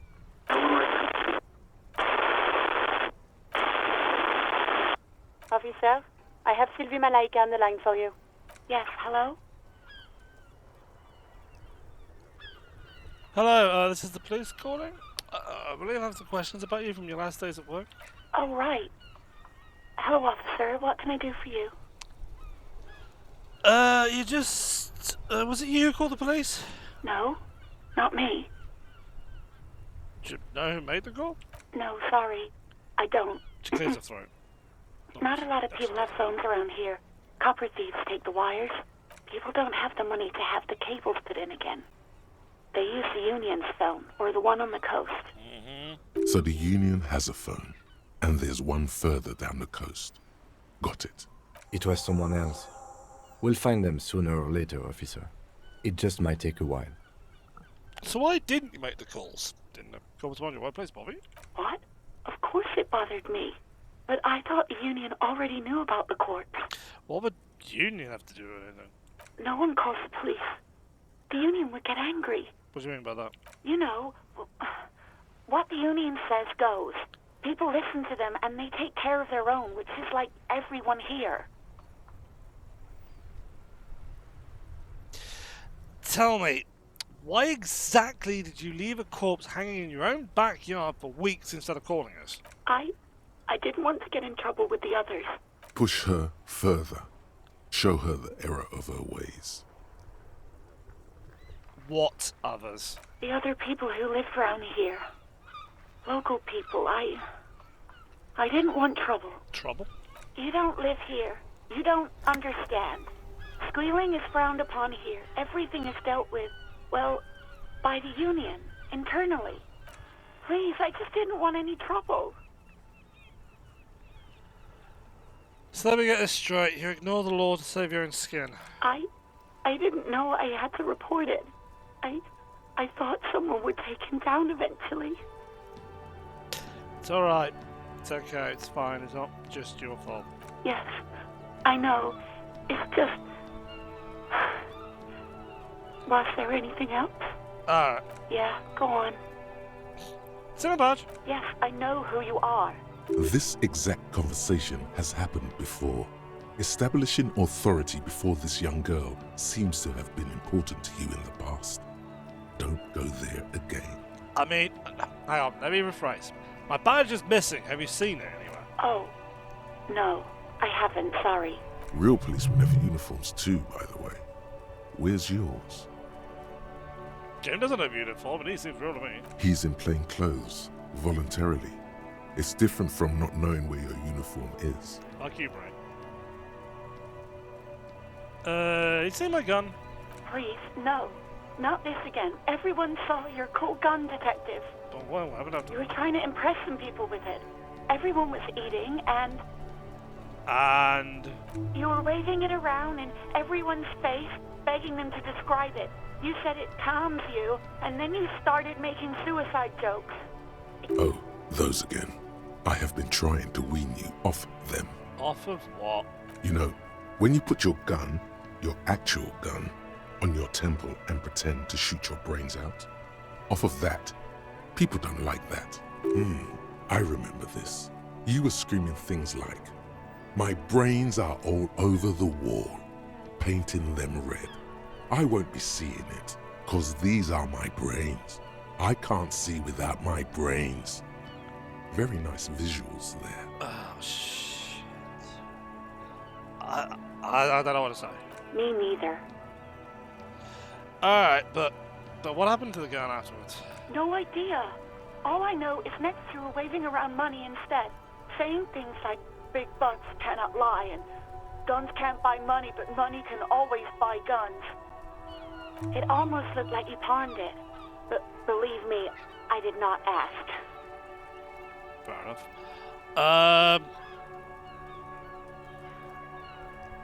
You quit your job at the Whirling. Why? You mean why did I leave the bar?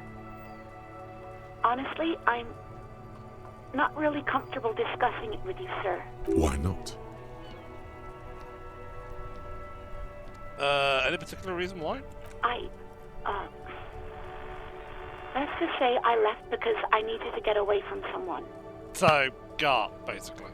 What? No, why would you even think that? He told me he asked you out. You say it didn't happen? Please, don't bring Gart into this. It's none of your business. God, why can't you just mind your own business? She mutters. I already said I don't want to talk about this. You're messing everything up again. Alright. What about... I mean, I found my cloak earlier, but have you seen my uniform? Uniform? I never saw you in any uniform. You had your things on. The disco things. I think I know what I need, thank you. I do hope so. Please, don't call me again. Bye. Yes, you have obviously done something to upset her at the Whirling in Rags, when she was still working there. Hang on, before you go.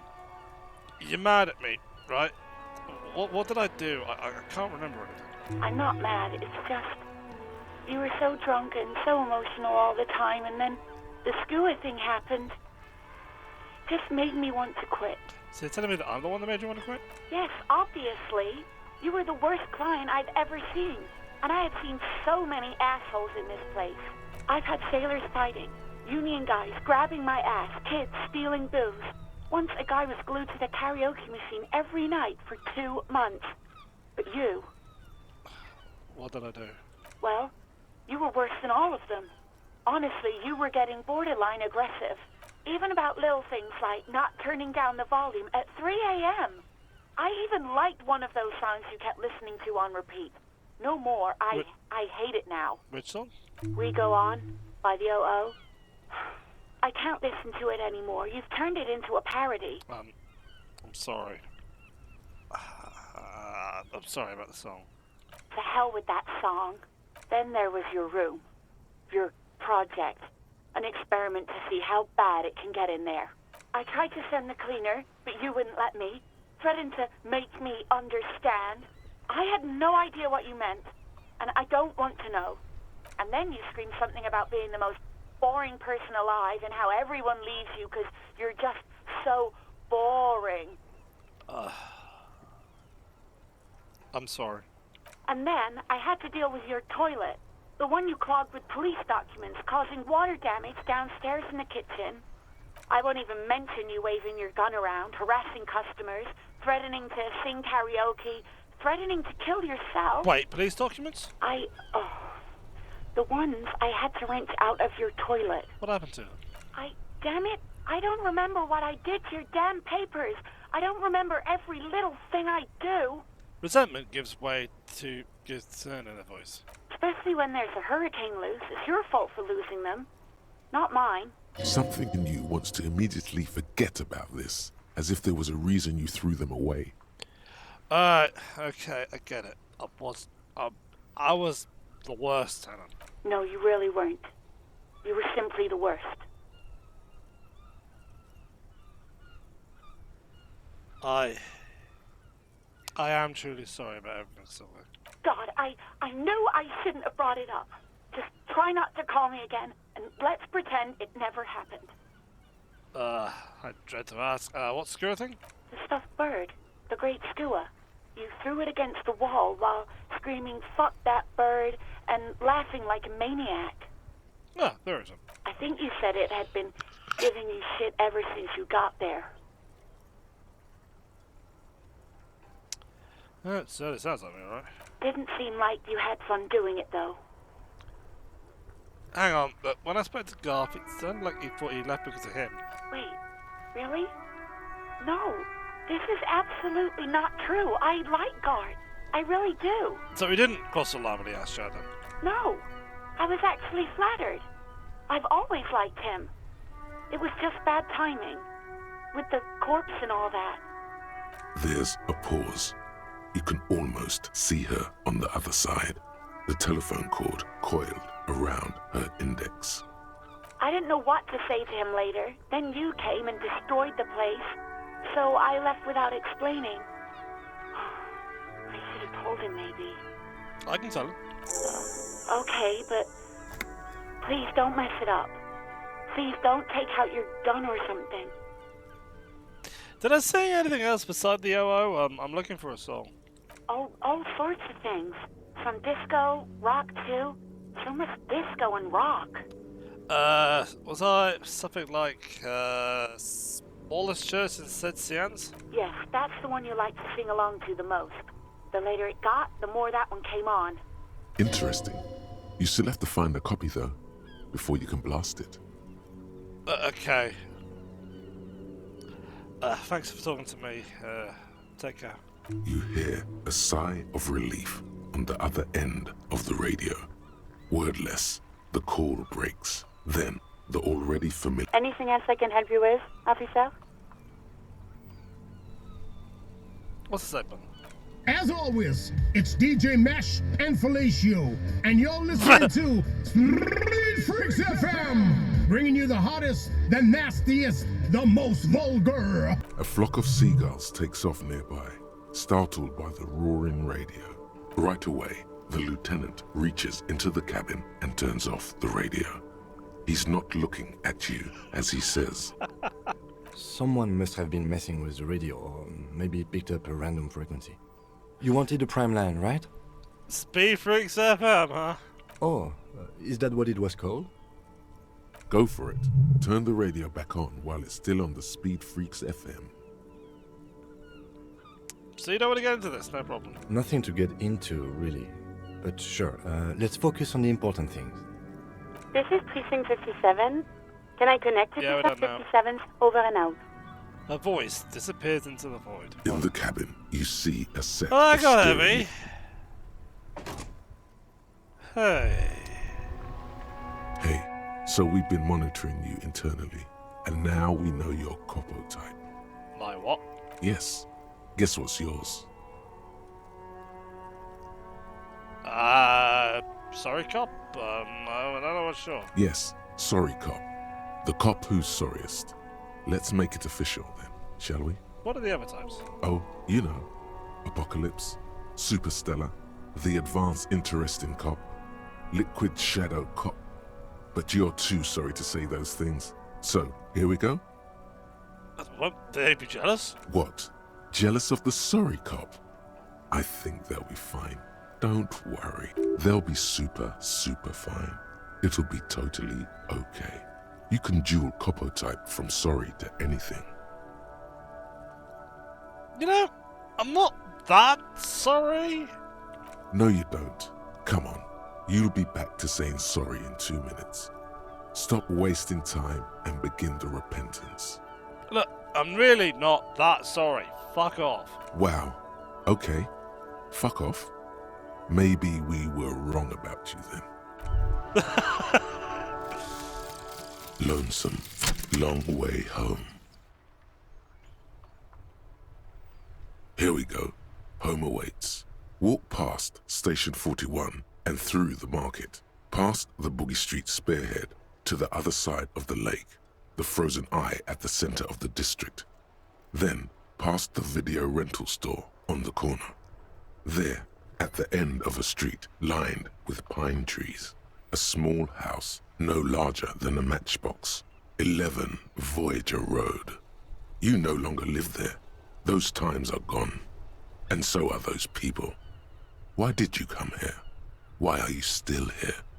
And where's the dealer? You have to get back to work. That's all you have now. Ah.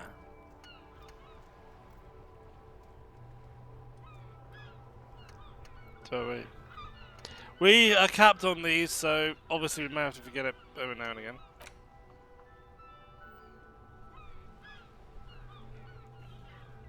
Research bonus.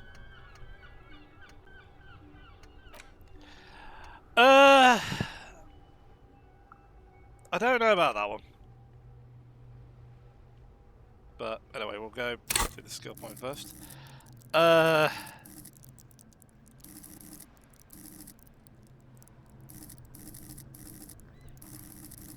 Where was it endurance?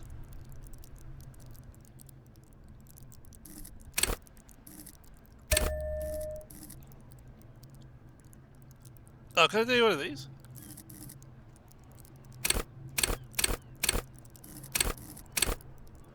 No, okay. Oh, what was that? Oh, that's the change I made. There. We got something about, so we've got tools, so I'm guessing. Yeah, we can hold it. But we're not going to be doing that. Let's have a look at this. Gotta look who's the recorder. Gotta talk to Garth and track down our badge. So, I think we're going to tell Garth about solving. Call it there for today. Because I got a little heavier. We can sleep after that. That restores health and morale. Or we could just pop copious amounts of drugs. Because, you know, that works before, didn't it? So I'm guessing we just live here now. Don't think we can do this. That sugary black rum stain on the counter makes you teary-eyed with joy. It's almost touching how syrupy and sticky it is. How long have you been up already? Not now. Oh, excuse me. Do you have something better to do than lust for sweet syrupy rum and lemonade? With a twist of lemon? Maybe lime. Maybe who cares? Just rum.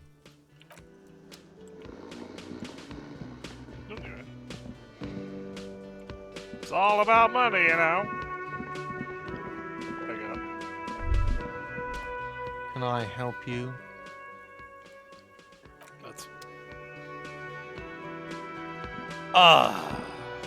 It popped up just as Can I help you?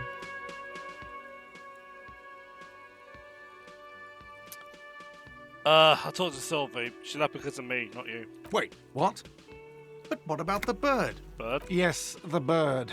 I found it lying on the floor with a broken wing the morning she left. She didn't break it. I did. I kind of threw it against the wall. You broke the skewer! I assure you it was him. Why on earth did you have to break the skewer? I just break things. It's a mystery. I can't believe it. I was so sure it was Sylvie. Even worse, I thought she was trying to send me a message. A tender type of hope. Something stirs in you. Perhaps this is why you broke it. All right. Did she say anything else? About me, you know? Did she say anything about me? She said she was flattered. It was just bad timing. Really? I should give her a call then. He doesn't know what to say. He wipes his brow and stares at the counter. Thanks, I guess. Was there anything else you wanted, or...? We were sort of hoping there would be a gun, an expensive jewel, or at least a sword in it for you, if you deliver the message. Oh well. Brain, I'm well aware it's not that kind of game, okay? I mean, I got experience points. I mean, I don't know what they are, I don't know what they do, but I've got them. You're not helping me here. Is that trash container right back yours? Mine? No, it belongs to the Whirling in Rags. Thank you for clearing that up. Why do you keep the container locked? Why? To keep the hobos and drunks out. That's why. And the neighbors too. They put their trash there and they don't pay for the garbage company. I thought as much. And are you the only party with access to the trash container? Well, yes. Us and the garbage disposal company. It seems a little callous, doesn't it? Something stirs in you. I wonder what this feeling is. Prod at him and find out. We need those keys. What do you need them for? It concerns the case. Please cooperate. Just bring them back once you're done, please. Fair. I've seen something here at the Whirling Gart. I think I need to talk about. What thing? I saw a sign in the mess hall that's reserved for the Union. Yes, not the whole damn Union, thank God. Just the nastiest and loudest faction. Just as head and disdain. They come here in the evenings. Dumb, unruly types. Think they're big shit. But they're good customers. They place big orders and always pay on time. Look, motherfucker, I'll get you the money, okay? We should find out who this Lord faction is, occupying the booth. Loudness means talkative, and we need info. He gives you a meaningful nod. Do you know where we can find them? We don't. We have to wait. I don't. They'll show up sooner or later. Men get hungry, even men on strike. You glance at the clock on the wall behind the manager. Huh. It's after 4. Sign said reserve starting 4. Why isn't anyone there? Good question. They're probably getting drunk or protesting something somewhere. Or laying low after the, you know, lynching. Why is that? They probably fucking killed that guy or something, and that's why. I have a feeling we'll make their acquaintance sooner or later. So that's what I was asking. What? By the way, you should come back to this thing-based questionnaire if you see anything interesting in the Whirling later. It's about the money I owe. Yes. Have you got it? How much was it? A lot. A lot. For the room, drinks, and broken window, 105 watt. I was really enjoying talking about the money. There. Oh. The dishes are drying. They smell like chemical and pine trees. Aroma of spices, alcohol and tomato hangs in the air. A thin man is smoking below an exhaust hood, occasionally sipping from his mug. This must be the Whirling's cook. As you step in, he nods toward the table and says something in a completely foreign language. The only words you can make out are Garancy and Quebec. Okay, it's definitely not his name. Whatever you do, please don't call him Garancy Quebec. Please. It's not funny. Hello, sir. Have you got time for a few questions? The man puts his cup down and replies something, his left hand drawing arcs in the air. Got some impressive pots, sir. He smiles and bangs his ladle against each of his pots in turn. It's almost like music, especially with the sounds of assorted dishes boiling and simmering on the stove. Don't think I need anything else. Stay masculine. Can I go here? You see a heavy steel door with a prominent dimpled lock. It's painted blue. Touch. The cobalt blue surface feels rough to touch. The stainless steel door is flush with its frame on every side. Pantry, maybe? Old cobalt paint, rough on the fingers. 40, 50 years since this was painted, maybe. It leads to a side building, adjacent to this one. The old building next to this, half ruined. Whatever is behind it must be older. Sorry. Boosh. The door does not budge. Fook. Wonder about it. You do? It's a door in the back of the kitchen. Why do you care where it leads? The winch. Outside. In the backyard. Remember? No? Your fingers do. There was a winch outside on the roof. Like that of a small elevator? Well, if there was a winch, I suppose we could look into it. As a side investigation. It's hardly a side investigation. You already have a name for it.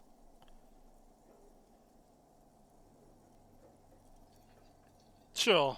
Many side investigation. Gart is the person to ask about this. The cafeteria manager. Regardless. So it seems I'm locked. Oh.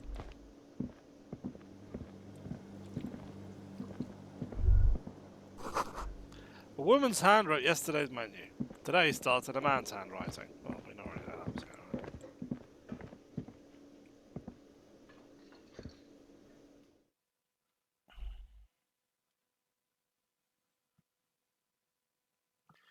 on. So there's anything else up here? I don't think there is. Could this be where the door is closed. There is no answer. You hear the shower being turned on. Somewhere inside. That's timing. Still no answer. Still nothing. The lieutenant gives you a quick glance. Anything new to say? Yes? You seem to be following me. Excuse me?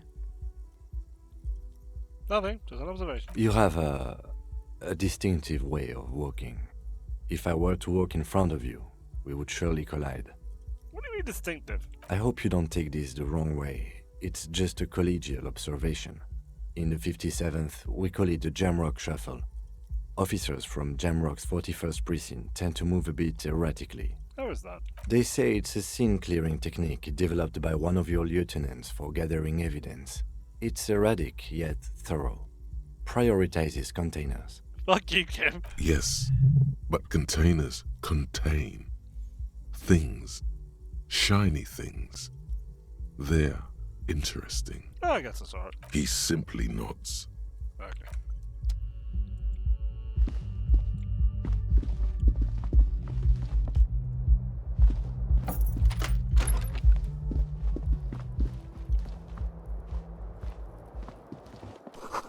Kim tries not to look at your broken down bathroom door. The bed is cold. That's not bad, that's a sofa.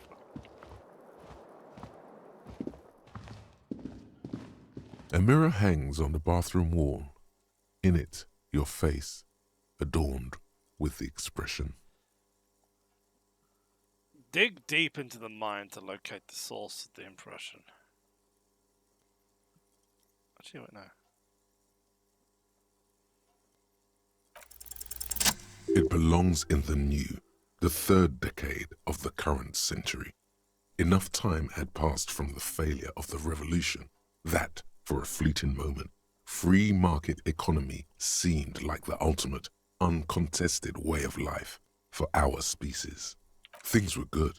It was smooth sailing. People made gold and champagne-tinted interiors and facades to suit the times, calling this the new style. But more importantly, disco happened. Forget about ostentatious orchestrations. For Revachol, your city, that meant only one thing. Guillaume le Million. If it doesn't rhyme, you're not pronouncing it right. Out of the dazzling swirl of disco music, in an open-air boîte de nuit, somewhere in Revachol West, Guillaume's blonde mane appeared on the screen. He sang some bullshit. Then he made the expression. So I adopted it. Why? Everyone loved it. Maybe you thought some of the stardust would rub off on you. Maybe it did. Either way, it's all gone now. Only the grimace remains. How long ago was it new? There is a vast ocean of time between right now and the expression. Looking good on you, or anyone. 2 decades, if the calendar is to be trusted. Humanity has run aground in that time. It's a different world now. The expression is a relic. I feel there has a clicking sound when I make it. The click is used to spur on a horse. It also features heavily in Guillaume Le Million's regional mega hit, Don't Worry, Your Pretty Little Head. Sometimes you like to add finger pistols to the mix, because, unlike Guillaume Le Million, you are a police officer. It's your nifty little way to say, I'm armed and dangerous. Anything else? Like who I am? Why did I become a cop? Why did I drink myself into oblivion? You have some understanding of the near history of disco, plus the trivia you've picked up along the way. Episodic memory, however, remains in the dark. It may never return. You should prepare yourself for that. Does this have anything to do with ostentatious orchestrations? Not really. OO must have just stirred your mind. They're more like a disco rock band anyway. Guess that's it then. It doesn't have to be. You can swoon over Guillaume and his champagne-corked smile whenever you want to. Maybe some of the stardust will return. That's enough for now. Fuck you, door! Brother! Yeah, broke the river now. Nope, okay.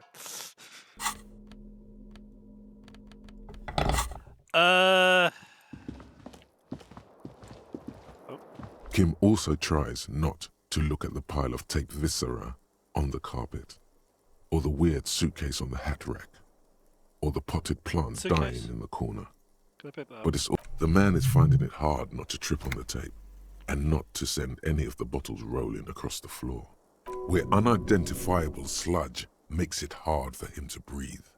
Smells of vomit in here. I'm sorry for this. No problem, officer.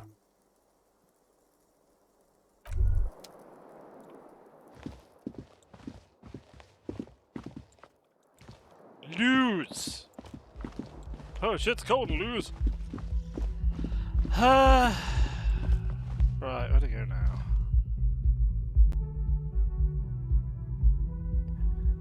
I think I got a little time left before. I'm not sure. Let's have a look at this. I'll have a quick chat to Garth, see if we can get the. Oh, that has one. Oh, you did boss. I wonder what that is. I guess I don't. Can I help you? Another thing. Great. I love those. There's the door in the back of the kitchen. Oh, yes, that door, sure. There's nothing mysterious about it. It's just a door. But what's behind it then? Do you have No, I don't have a key. I don't know how to get there. And I don't care either. It's not like I've been wondering about it for 10 years. It's just a frit warehouse, probably. Or some boring storage space with a bunch of old junk and dust. Junk and dust. He runs his finger over the counter's chapter. He's attempting to maintain an air of indifference. It's absolutely not convincing. I think you'd like to know what's back there. Fine, okay, a little. Shrugs. But my job doesn't leave me time for wondering about one locked door in one of the cafeterias I manage. So I haven't opened it. I have cleaned the whole place 100 times over, though, after the animals. And I haven't found a key, so good luck with that. Yes? By the way, I'm going to sing karaoke. Absolutely out of the question. Absolutely in the question. First we find a sad banger. Then we sing this place to shit. Your body is ready, sire. That Thank you, Bray. Right. Oh, yes, here is it.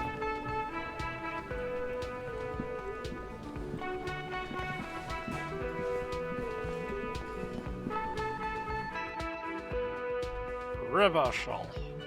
Orange. Cassia. Glacia. I fuck up things. I'm British. I'm supposed to fuck up saying games. It's part of the memes. Right. No.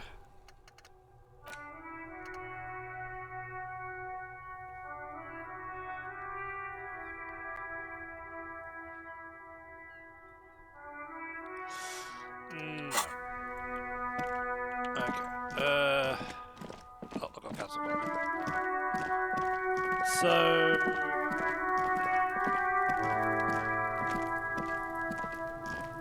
No, it was all do this.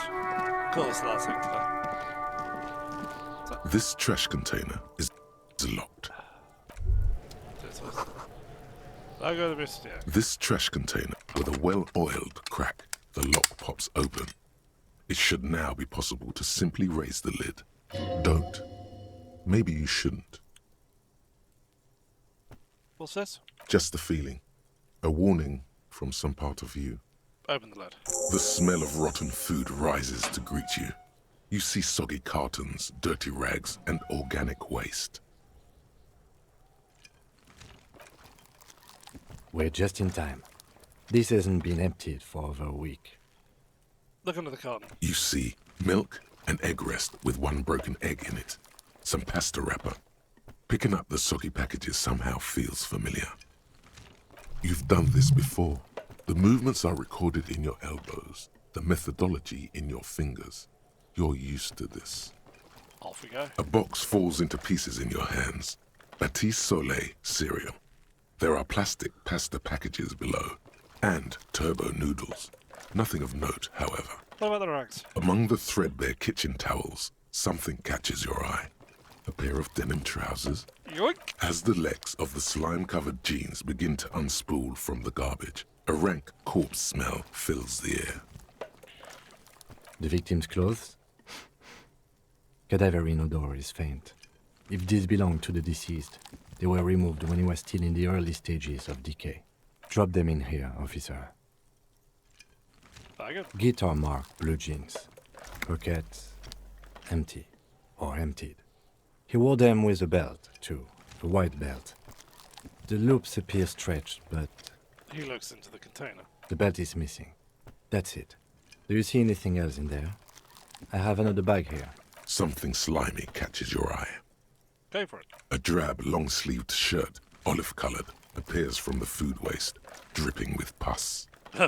Your problem now. This is a military-type overgarment. No label or serial number. This is the kind of rib-knit shirt that's worn over light armor to conceal it in an urban scenario. Ah, okay. The rest of the rags are just kitchen variety waste. A yellow old mug that catches your eye. But other than that... Towel, mugs, about it. All right. We should go to Gart again and ask if he knows who put the clothes in the trash. It could be as simple as someone from the hostel cleaning the yard. Or that one. I'd advise against confronting that force. Think some of the one might have been involved somehow? Not really. All we know is the victim's clothes are in the trash. The lid was locked and his establishment had the key. It's just a small loose thread. Sure. The lieutenant nods, then looks back into the trash container. It's just organic waste, cold and slimy on your hands. Apple and potato peels, mostly. Unidentified sludge, and the occasional chicken bone thrown in for good measure. But hey, what's this? A blue piece of plastic sticks out from the apple peels. It's shiny. Looks like the corner of something. Sure. They look badly damaged, but you can still make out forms and notes, written in a man's handwriting. Something large. Clipboard! Blue plastic clipboard with moist papers hanging from it. Look badly damaged, but you can still make out forms and notes. Written in a man's handwriting. Officer, is that your paperwork? I Don't know what this is. It is. Look. The plastic has the RCM street grid on it. You've even got an autopsy form in there.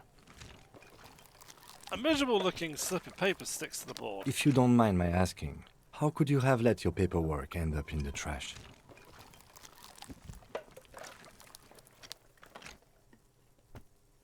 I'd rather not talk about it right now. Understood.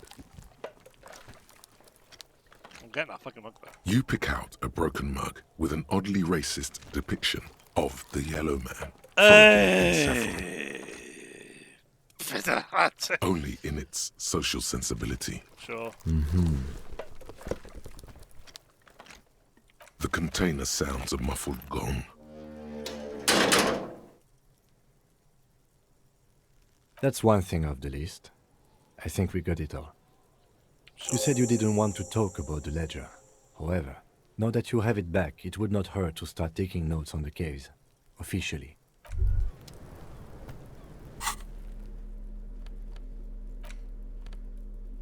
So, let's have a look at these. It's the ledger you found in the trash. A pitiful cabbage of white and yellow papers hanging from plastic board, barely held together by a metal clip. This sad display is made complete by the faint smell of urinal cleaner. Anything else? There's a piece of toilet paper, or is it cleaning tissue? No, it's toilet paper, desperately sticking to the back of the blue plastic clipboard. It's a metaphor for you. Cheers. Thank you, waterlogged ledger, for spelling it out for us. It's just toilet paper sticking to the back of the plastic clipboard. You can take it off if you want. Sure. Still wet, the toilet paper peels off the plastic easily. All you have to do is shake it off with your finger and voila! The ledger now looks marginally better. That's better. An aluminium block runs the width of the board, biting down on the paperwork. Its crocodile teeth are the only thing keeping the papers together. A regular pencil, the tip worn down to nothing, has been attached to the clip. The surface is interrupted by a silvery sticker. It's rectangular, sparkling with iridescence. You don't know how you didn't notice it before. Looks like an official mark, made to be low visibility outside the right circumstances. It is similar to the RCM watermark on your blazer the lieutenant mentioned. Didn't he say something about the headlights of his motor carriage? That you could... What? Yes, halogen watermark used for adding information to RCM property. What kind of information? It depends. Aside from an anti-counterfeiting stamp, mine has my station number and address. The information varies by date of issue. Maybe yours will have how many cases you've solved. Can I read it? Any capable light with the right wavelength will do. You mentioned the headlights of the car? Yes, RCM vehicles have headlights tuned especially to reveal halogen watermarks. This means you can read the watermarks if you just turn the lights on. Okay, thank you. Okay. While a bunch of sodden papers sag from the clipboard in your hand, it's a sorry sight. Okay. He returns to his neatly kept notes, while a bunch of sodden papers hang from the clipboard in your hand. It's a sorry sight. They're not exactly white. They're yellowed in patches by sunlight and alcohol, and covered in dense blue handwriting. Ink escapes into watercolor patterns, reaching its tendrils across entire pages. The paper itself is checkered, with faint red lines, forming short paragraphs. Once in a while, there's a red stamp that exclaims, "Case files commit to paper." The case files themselves are plenty. You count more than 100 sodden, crumpled up, earmarked pages falling apart in your hands. They appear to be sufficiently organized and extremely dense, if mostly illegible. What is in there? What are they about? Work, strife, poverty, the Jamrock Quarter. These are handwritten logs of investigations dating back to January 51, this year. The exact number is hard to estimate, due to missing pages and an odd naming convention. But there are at least 20, maybe 30 cases, undertaken, not completed, mind you. It's the middle of March. You have attempted 2 cases a week on average. What do you mean? Is that all? That's It? The notebook is annual. It says 51 on what remains of its cover. A molten strap of cardboard. Everything prior to this must have belonged to a previous volume. In short, there was more. 2 cases a week, a good caseload, Lieutenant? Huh? 2 complex cases to undertake is a lot, yes. You really have to push yourself. I would not suggest it, lest you start making mistakes. 2 cases a week seems a bit mild, Lieutenant. I'm sure if I completed them, though. 2? That's a lot. I didn't mean to say you are making mistakes, by the way. That was presumptuous of me. Well, I burned out alright. That's okay. We all do, sooner or later. Like a fan of gills, the checkered papers dry in your hand.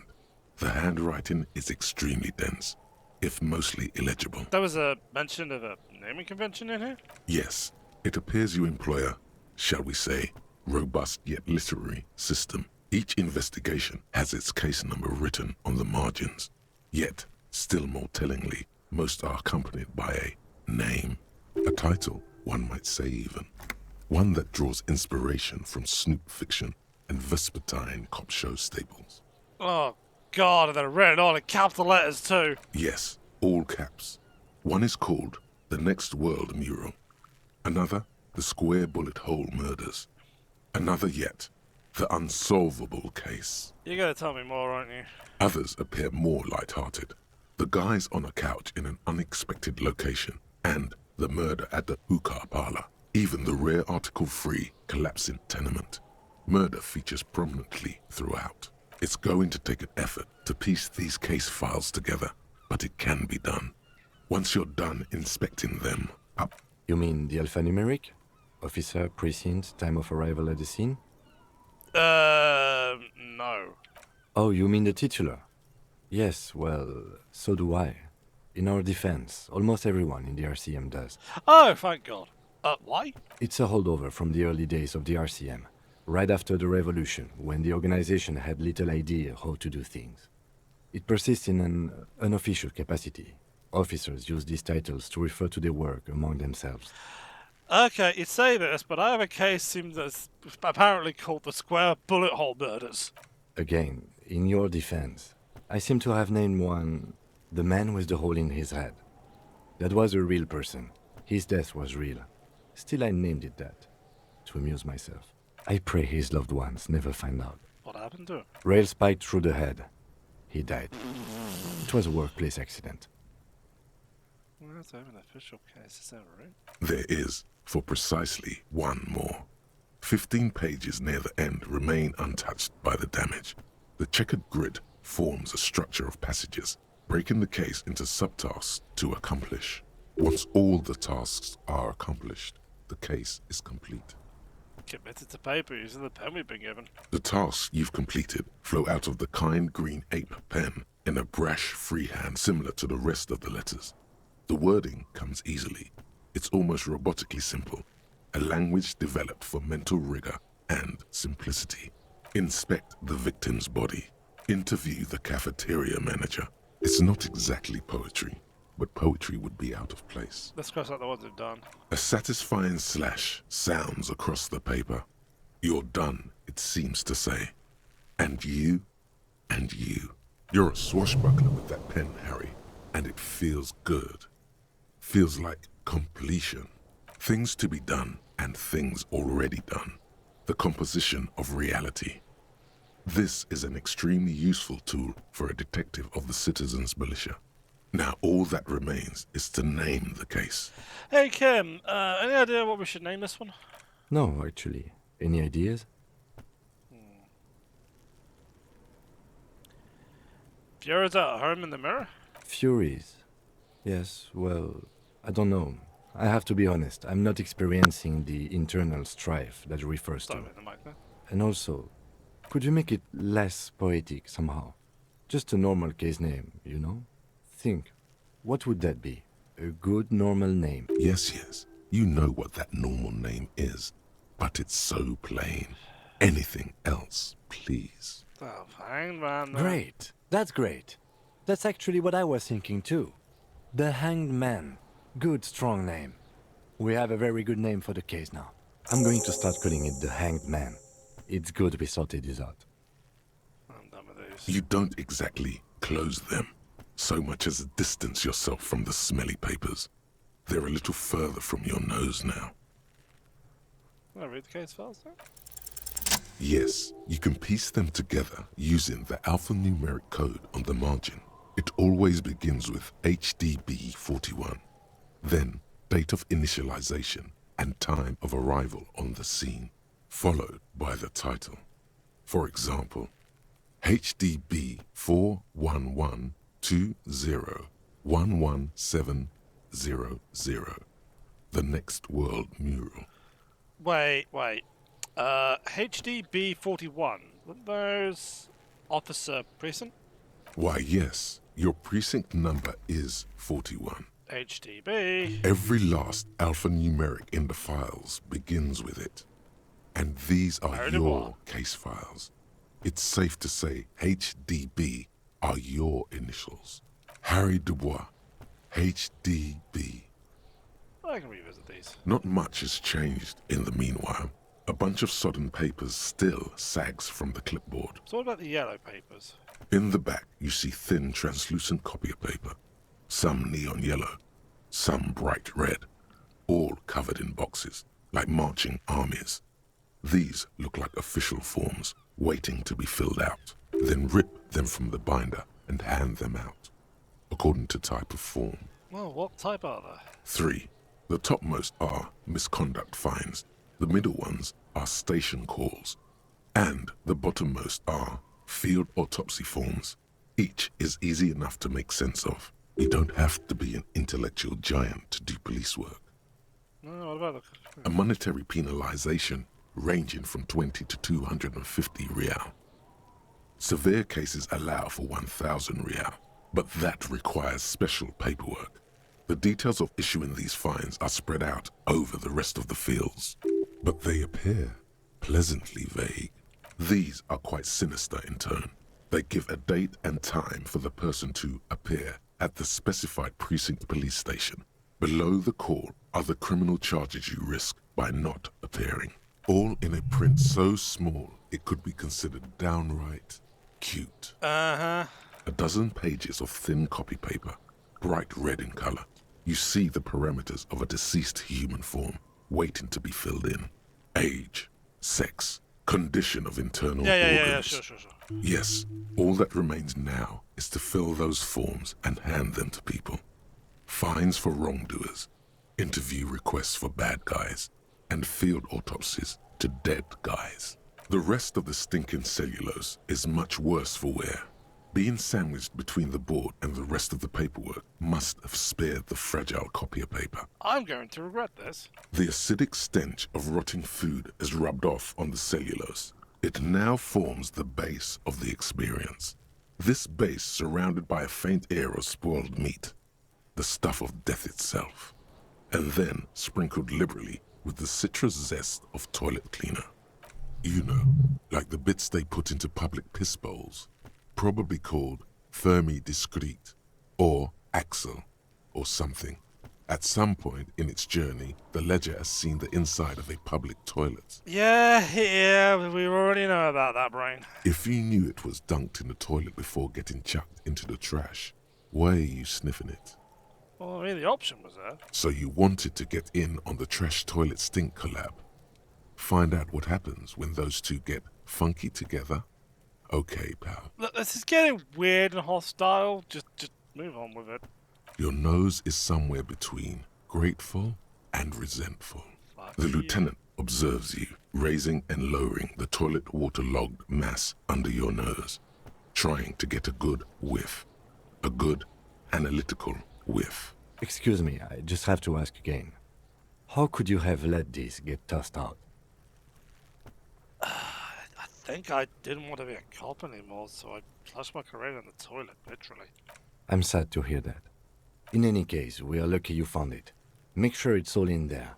Official notes are... well, they are dangerous. They contain confidentialities.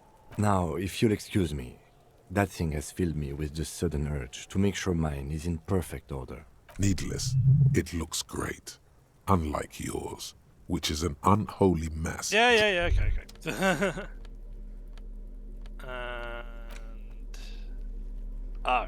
It's just a racist mug. What's there to read here? Not. Oh boy. Here we go. What are you going to say about a broken, tossed-away mug that you dug out of the garbage?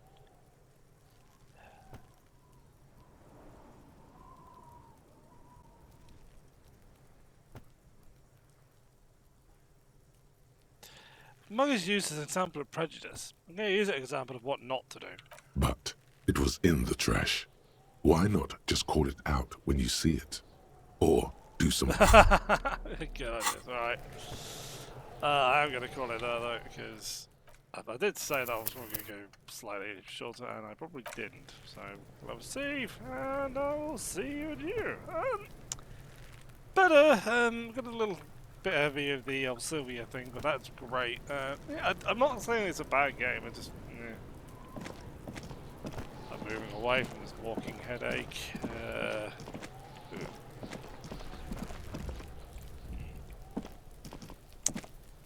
Definitely some things over there to think about, but yeah, I'll see you guys later. Or